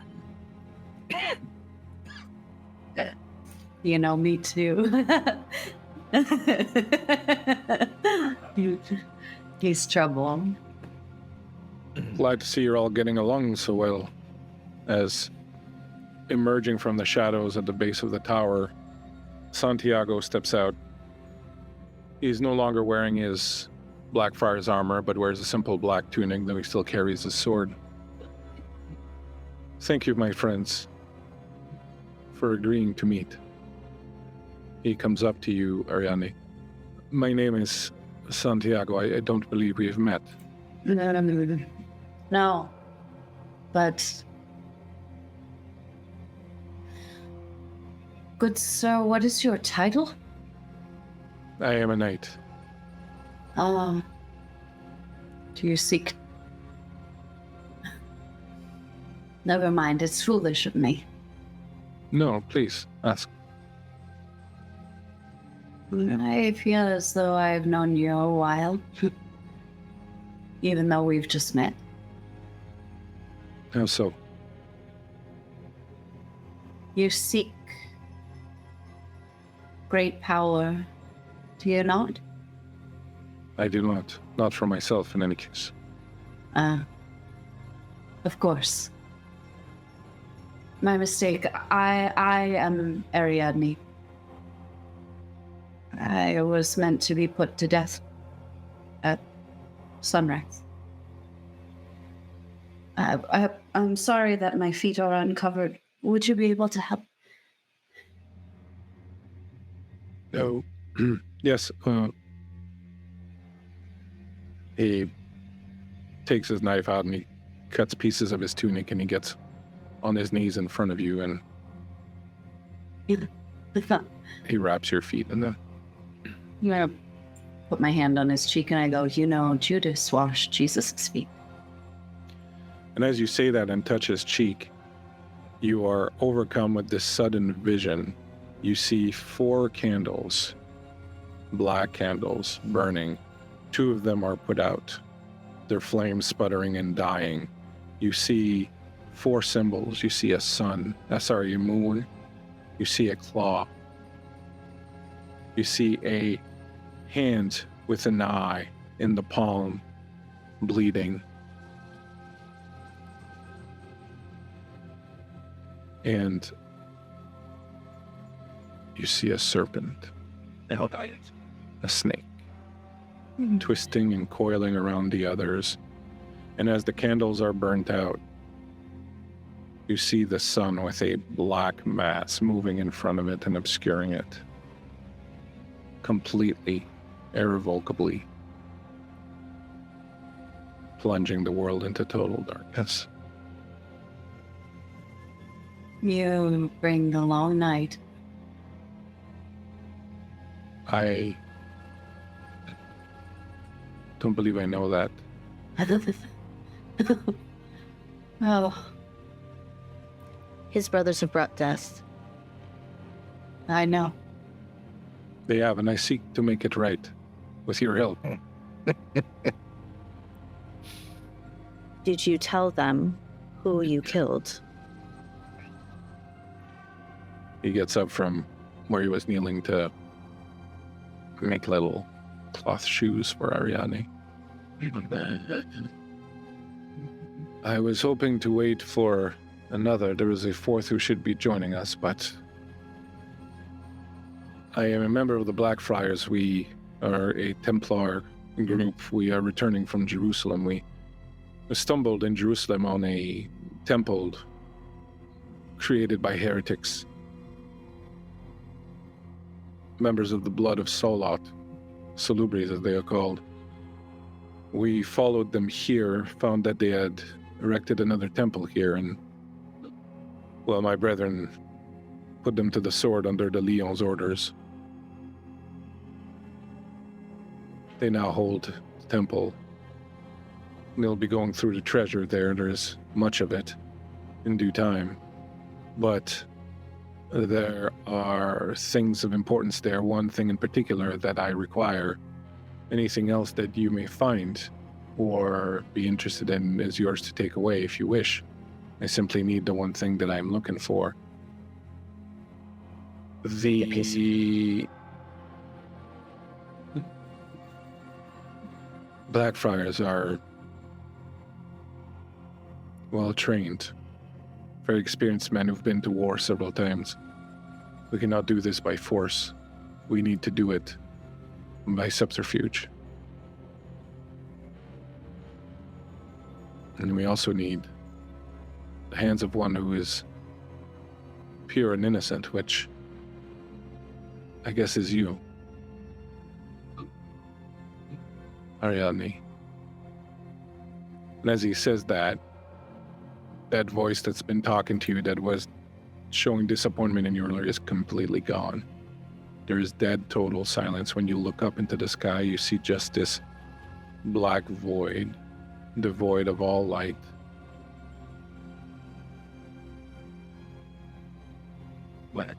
your hands, the innocence in them, and the purity will be needed to lift this item that I covet. It is an item that can heal and help those who are in need, who are wounded, who are sick, who are dying. It is a gift from our Lord Jesus Christ, and I would see it put to good use in this city.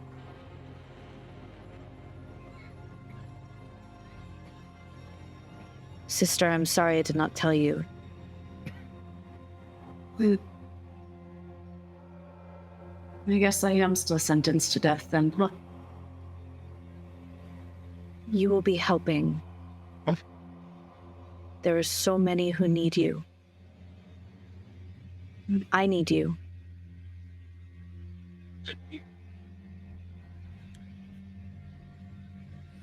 What? I have a plan. I have a way we can get in. Like I said, there's another who is supposed to join us. Her help will be invaluable in this.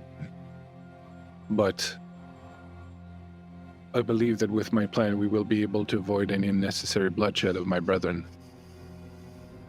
Your brethren. That doesn't include us. I would hope that none of you will need to shed blood on this particular venture. Question. Oh, please answer her first. I was going to ask why you hired him then. You point to Tobias. Because things don't always go according to plan. Sometimes God in his infinite wisdom sees it necessary to put a bifurcating path in front of you, to take you somewhere you had not anticipated, a place that perhaps will help you grow in your faith, will test you, will show you wonders or horrors, the better to steal you and make you grow in the light. So killing a Salubri was a test of God? I had nothing to do with that. It was the Lion and the others. It doesn't matter. It was done. I understand that you have no participation in what happened, but you can't truly believe that God sent his noblest fighters to slaughter the supposed healers of our kind. For what? Fun? Boredom? A test? There is one crucial mistake in your line of reasoning, Severa. You speak as if God is anything but contempt for our kind. God does not see our kind dwells in darkness, and that is not God's purview. Now it is up to us, each of us, to decide to step into the light once more if we so want to act in a way that is in accordance with his edicts, to do good, to help those who need it. But whether we do or not, God does not take notice of us. God cursed Cain, and we carry that curse with us. I do not pretend to be observed by him or to be known by him. But it is not because God is not looking at you that you cannot act in a godly way.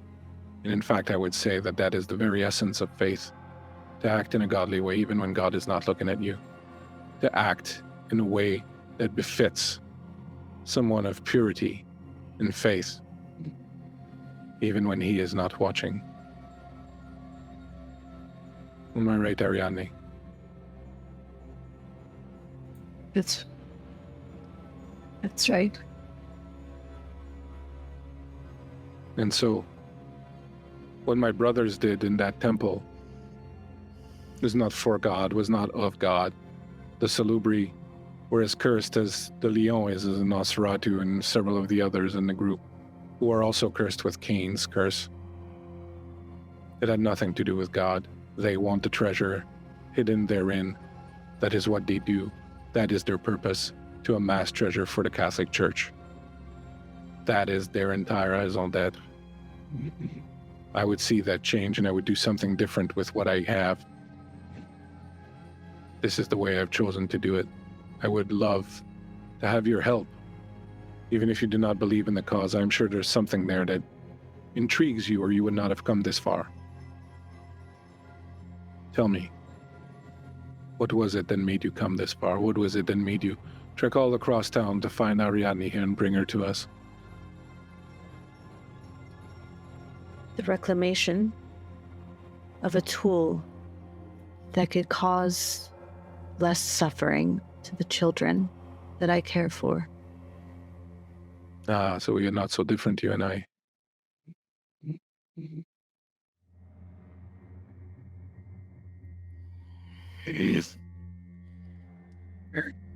As infuriating as his self-righteousness is, I will admit, I do think he believes in his own bullshit. Meaning that as infuriating as he is, I think he truly believes what he is doing is right. Not that I give a shit. But I will admire that a little. So, before you regale us with whatever plan you have cooked in that lovely, handsome brain of yours, what's to say your brethren don't already have security in place? That they don't already know the nooks and crannies that I'm sure you're going to feed us? They already have men in place. There are about 30 of the Blackfriars at the temple. Well, that's just a snack. 30 against 5.5. Don't underestimate those who are not here. Amongst the ones they're waiting for is one who was a member of that temple, who escaped the massacre, who knows ways in and out. That will leave us with the need to face only a few of my brethren, which should allow us to do it without bloodshed. And this healer, after escaping a massacre from your own men, is suddenly going to assist with smuggling in some to sift through their most prized treasure for some relic. Yes, because it is not a healer. This is a job for a snake. And so I have found us a snake.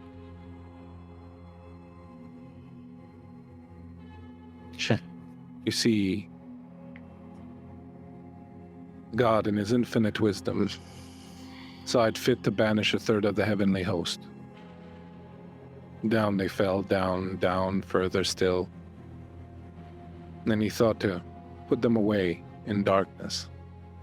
He thought to hide them from the light, his light.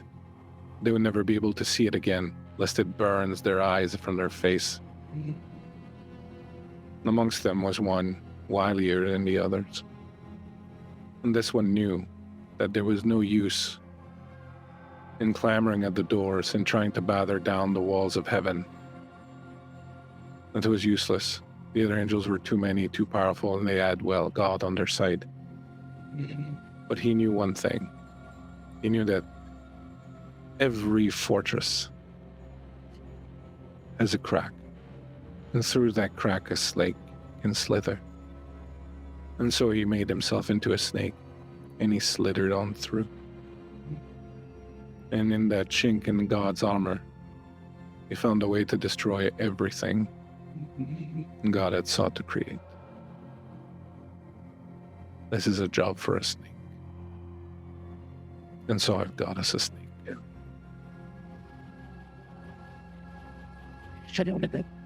Well, while that's a lovely tale, only we stand here, and I believe we've yet to meet your snake.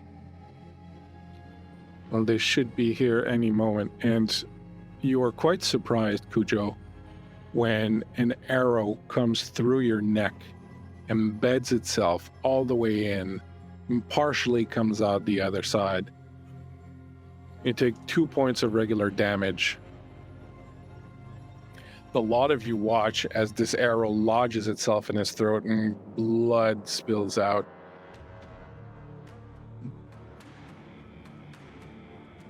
He's gonna grab it, break off the back, and slowly pull the shaft through.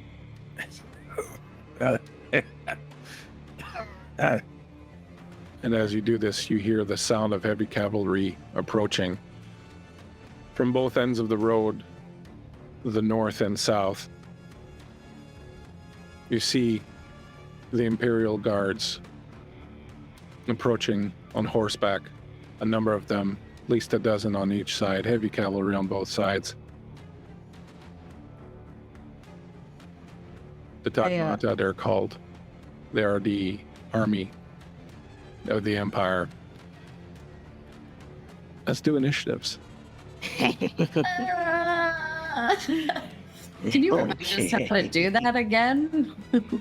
Yeah, so you send me money via PayPal, and depending on how much you send me, Can I pay in gift cards? Yeah. you can pay in gift cards. You can pay in 9 moves. You roll your you add your dexterity to your wits, and you roll a d10 and add it to that. Security. Oh, got it. Okay, so you roll 1d10 and then add the number. Okay. Yeah. I want to 15. also guide your eyes to the tab called Cheat Sheet in the spreadsheet, which has all the most salient rules No. in there, because, I care. You do care. You take care of us. So much Great. Such So care. much care. So much care. Kato, what did you get? 12. Cujo 13. and Aaron. 15. Awesome. Cujo, you notice when you look around after this arrow just pierced your neck that your friend Telok is not around.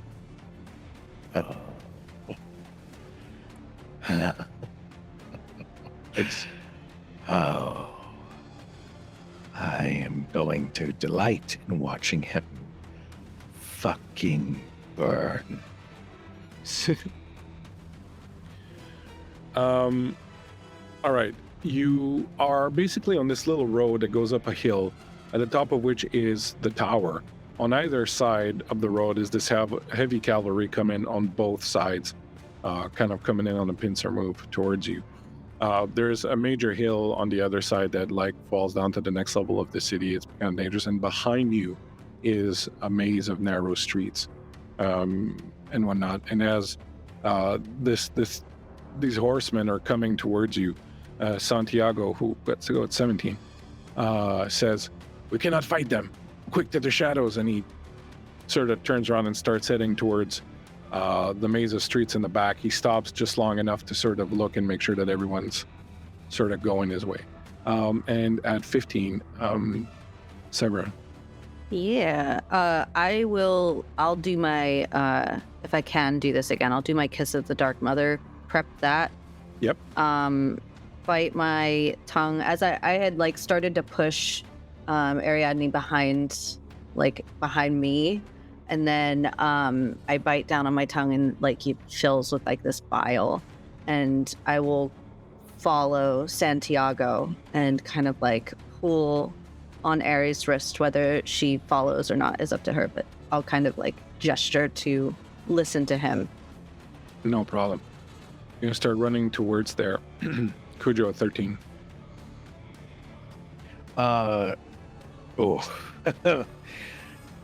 Tobias wants to know who fired that fucking arrow, but But you can, if you want to take a moment to take a look around, use your awareness and perception, you can do that as your action. You can still move. I would actually like to take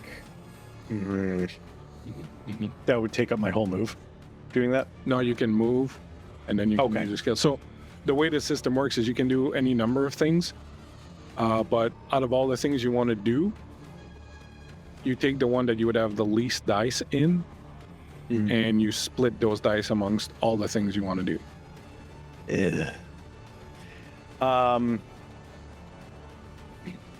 You know what? He's... Oh, no.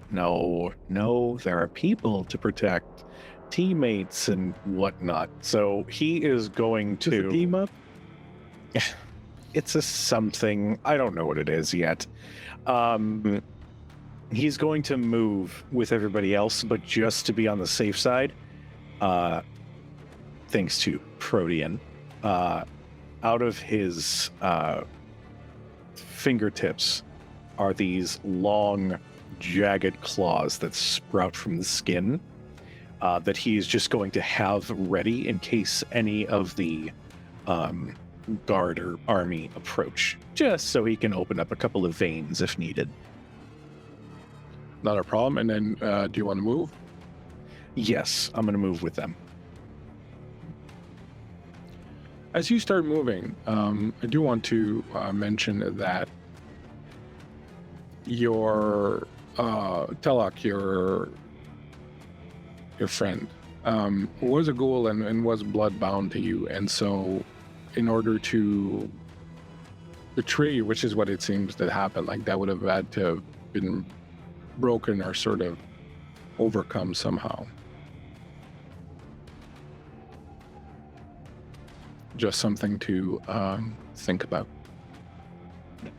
When there's a bond between a kindred and a ghoul, is there any sort of like sensory awareness? If they were close, I would say, yeah. If they were close, I would say you would pick up on something. Right now, you're not feeling anything.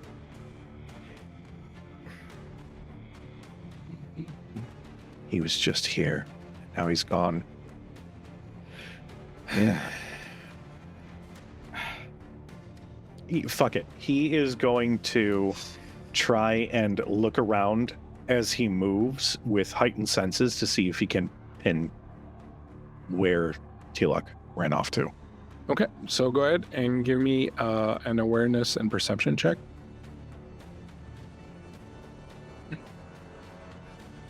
Yeah. Where's alertness, you mean? I just want to make sure I'm understanding. Yeah. Okay. Alertness and perception. What's my target? And because you have the enhanced senses, your target will be 2 lower, so you can roll looking for force.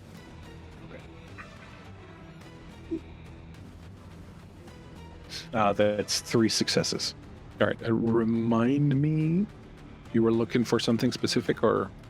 I'm trying to pick up any sort of trace, maybe of the smell of his, like, BO, or maybe a glimpse of his cloak, or something as I'm moving and looking around. I'm trying to pinpoint. Yeah, you pick up something, and you pick up something, and you look up, and you can see that the door to the tower is open, and you get a sense that what you're picking up is coming from there.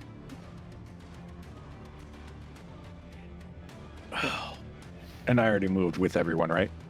Now you're in the process of moving. You can, God puts a bifurcating path in your way once in a while.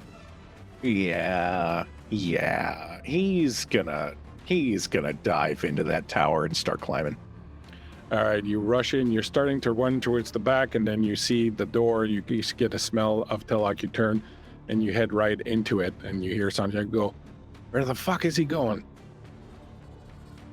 You step into the darkness. You step into the tower in the darkness. We'll get to you in a moment. Ariadne. I'm going to follow Severa's lead, but I would like to, if possible, just leave him with a little something on the way out.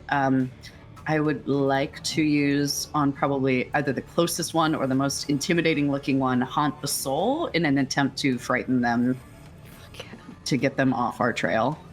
Haunt the Soul.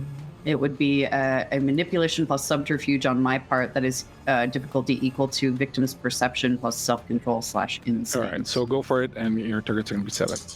Oh. You have 9 moves. Remember, you have 9 moves you can use. I'm going to go with... I have 2 successes, which means it's 2 nights of these horrifying visions. Oh my god. So as you do that, one of the lead guys that's coming at you on a horse all of a sudden rears back, pulls on the horse's rein. The horse goes up, he hits one of the other guys, and a bunch of them start to fumble. The ones that were coming up behind them, a couple of them managed to sort of jump their horses over, but 3 or 4 of them kind of pile up and all go in one on top of the other. The horse flying on people. You hear screams of pain as like a bunch of them sort of pile on. Oops. Use it. And I follow Severa, who is follow presumably Severa. still holding my wrist. As you follow Severa, you see back up to the top, the horsemen are coming. They're going to be on you next round. You notice arrows coming at you as there are a couple of these soldiers that are on the rooftops, sort of around the area, and you can see arrows that are sort of coming towards you.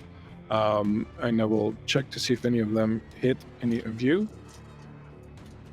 Since you're all kind of out there, that one will cancel that. Yeah, that's good. All right, so you're good as arrows are kind of flying towards you, but they're missing the mark. It's kind of dark and you're a little bit far now, so you're kind of planting in the ground around you.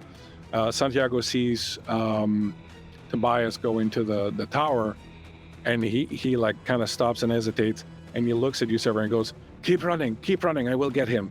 And he runs off and enters the tower where Tobias disappeared.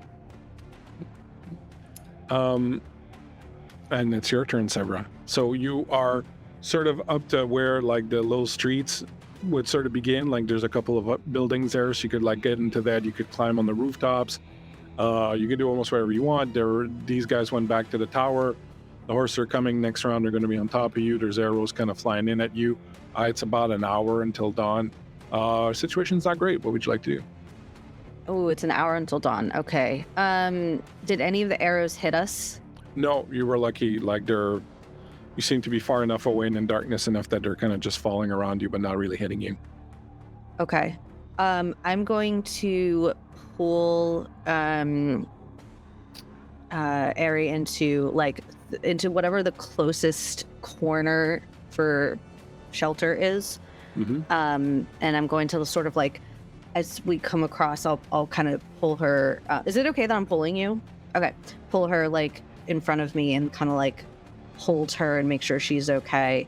Holding her up as a shield. Yeah. No, not at all. Like grab, like very like delicately but firmly holding your shoulders. Are you hurt? No. Yeah. We have to get them. And I'm gonna peek around. How many are gonna be on top of us the next round? Couple dozen, 2 dozen. You have Cujo. You have a hail from Ravensar, which gives you a night move. I saw that. Thank you, Raven. I don't think we can keep all of them at bay. No. Let's find a safe space. Maybe they won't find us. Right. Severa? Yes, sister. Santiago is a very bad man. Yes. He tries, but we are all monsters in the end, yes. Not like that. Just be careful. I'm going to kind of like guide us as far into the shadows as we can. Okay, back towards the tower, back towards the city where we're. Sorry, just. So you said that there's like some buildings that we can kind of. Yeah. So you want to Right get around? like into the buildings, basically, like in the streets and the alleys there. Yeah, I think if they're coming up on us, that we will be super duper exposed if we try to go back to the tower. Okay, not a problem. You manage to push your way back, serving to the tower. You hear a few of the horses kind of coming up. We'll deal with that in a moment. Cujo at 13. You walk into this place, and it's like a wide square area. You can see stairs leading up, and there's a door on the other side that seems to lead to like another part of the building. You sniff the air. The trace of him that you're getting is coming from across this wide open area into the door on the other side.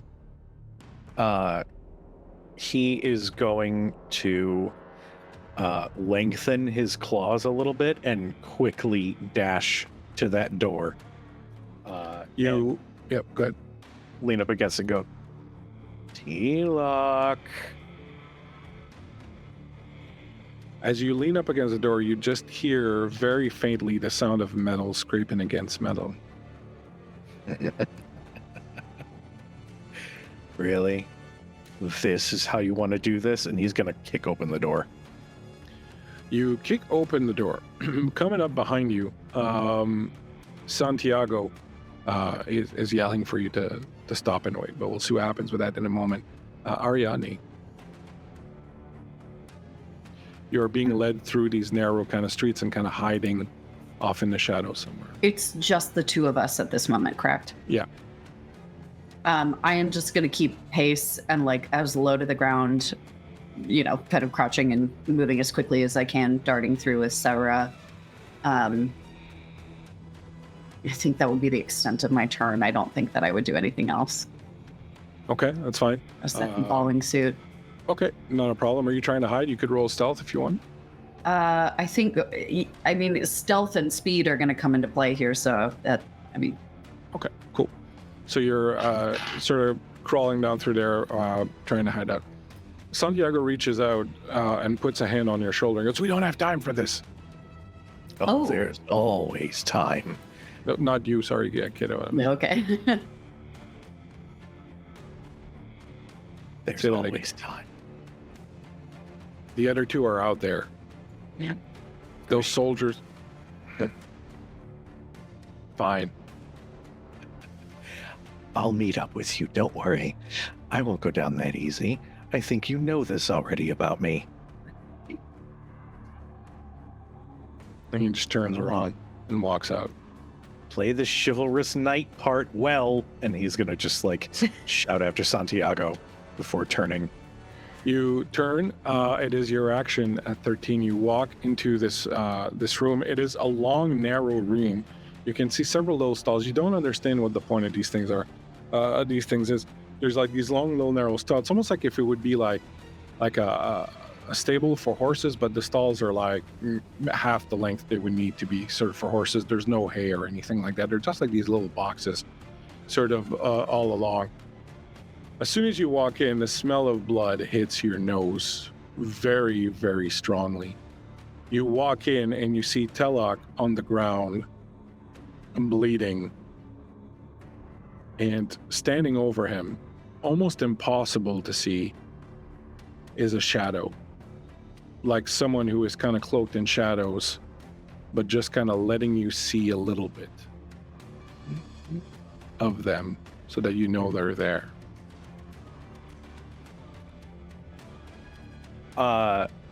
Tobias is going to try to like feint. So he's going to basically go into like a mad, like saber-tooth dash at this shadow and then look like he's about to leap and then stop to see if this shadow moves or shifts in any way that he can get a solid claw against it.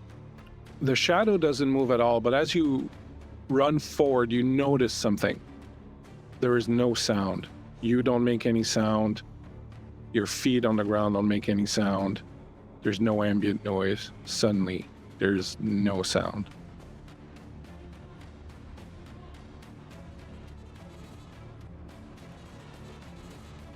He's going... Don't like that. He's going to still approach. to try and get to Telok. And if it means he has to fight off this shadow, he's going to throw himself into that. When you approach, and I guess so I'm going to finish what's in this room and then we'll go outside instead of like moving back and forth between the two. When you approach and you're approaching less kind of aggressively, the shadow sort of moves back a little bit and sort of lets you approach Telok's body. When you get up close to him, you can see that he was killed with a very straightforward thrust of a bladed weapon right through the chest and into the heart. The blade went right through his armor and right in, and he's just bleeding out. Yeah.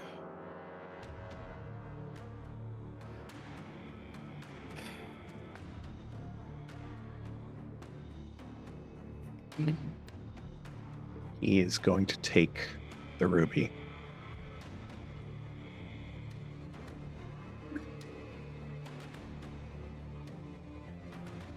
And he's going to tuck it under his collar, just so it's on his person. He's fully gone? Yeah, like he's bleeding out. There's barely a hint of light left in his eye.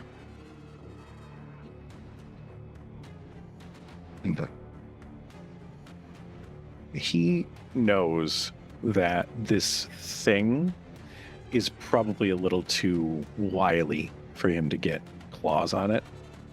So he is just going to look up at the shadow. And even though words won't reach it, his eyes of the beast are going to flare as a communication like, I'm going to find you. I don't care how far or how long. I'm going to find you, and I'm going to kill you. The shadows become a little bit more consistent. You see what appears to be a very slight figure, maybe a woman with a veil and a turban and dressed in these kind of flowing black garments, festooned with knives and weapons. She moves to her belt very slowly, and with her hands throws out what you see to be pouches. They hit with zero sound on the ground, 3 of them. Very big, hefty pouches.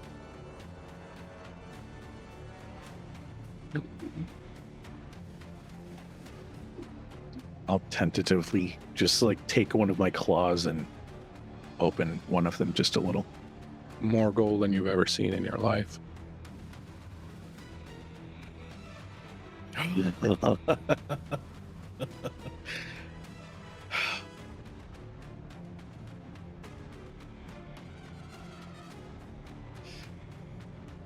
I'll take the gold. He'll whisk it away in his pack. The figure in front of you takes out a small knife, moves to one of these wooden little cubicles, starts to engrave something in it.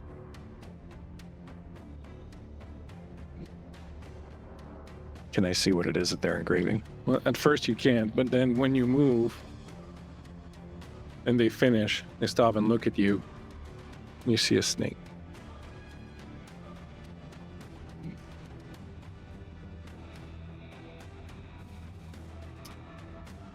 I am going to take my claw,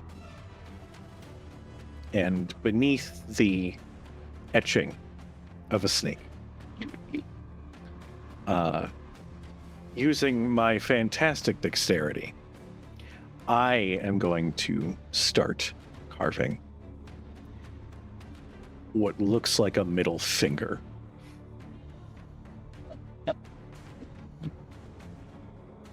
At that point, I'm going to take the gold, give one last look to Telok,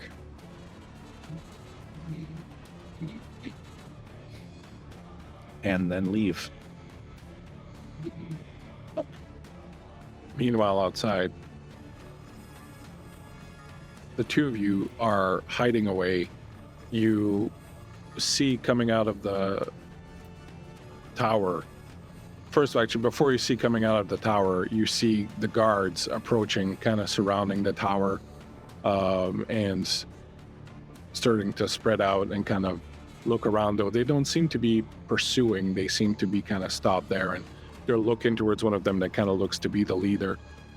You see stepping out of the shadows near you, Santiago comes out. And he approaches you, and he says, I don't know if he'll make it out of there, but we can't afford to wait for him.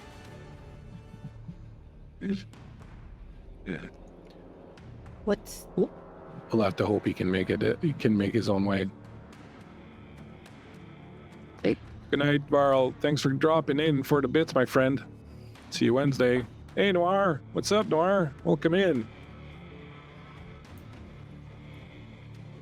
You hired us all and now you're just going to leave one of us behind.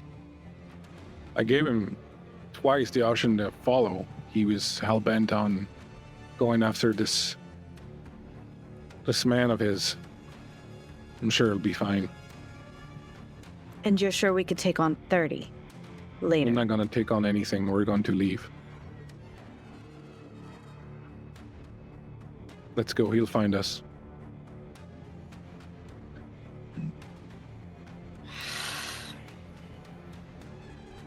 I don't like this. Liking it has nothing to do with it right now. We need to make sure that we survive. It's going to be light very soon. Oh, Tobias is experienced. He'll find his way out. I'm going to turn to Ariadne and I'm going to go very close to her ear and say and whisper, I know you said he is a bad man, but the sun waits for nobody. The sun will rise in... And I would know the exact time that the sun would be rising. We have time enough for this. And I would like to do Soul Sight on Santiago. And what's that to do? By peering past the layers of the target's personality, the vampire may discover clues about his true nature or intent. Go for it. Perception plus empathy roll, difficulty 8. Ooh, idiot. Perception plus empathy. Where does that with? Oh boy. Okay, well that's a nice amount of dice. You said an 8 is my target? Yeah.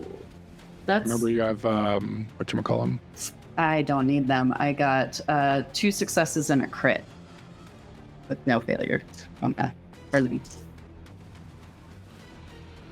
As you look at his aura with your incredible roll, you get the sense that right now he's just concerned about your safety, the two of you. You get the sense that he is truly a pure soul who means everything he's said so far, that his intentions for this item, the True Cross, are real, and that he has not been dissembling or lying or trying to deceive you in any way, shape, or form throughout the evening. Good.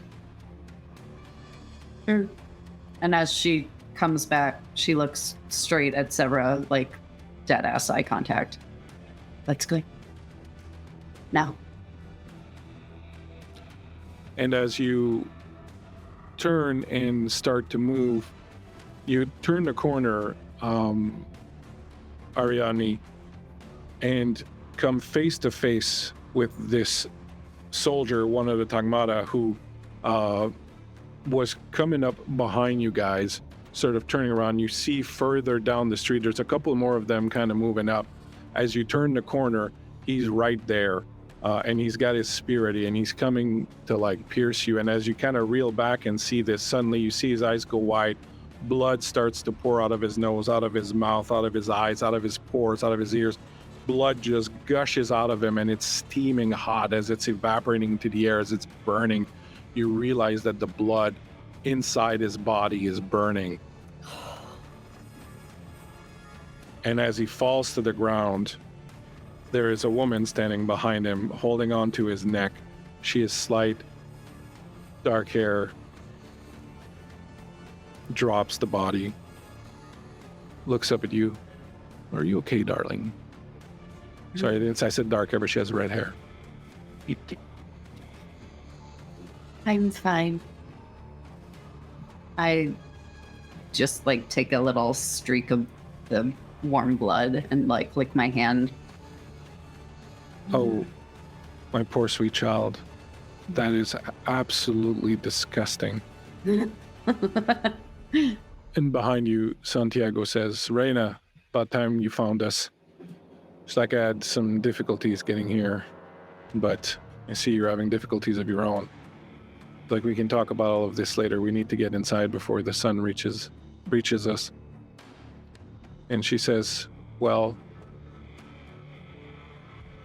I guess it's not something I'm supposed to do, but seeing as how we're in a bit of a situation, you may as well come to the chantry with me.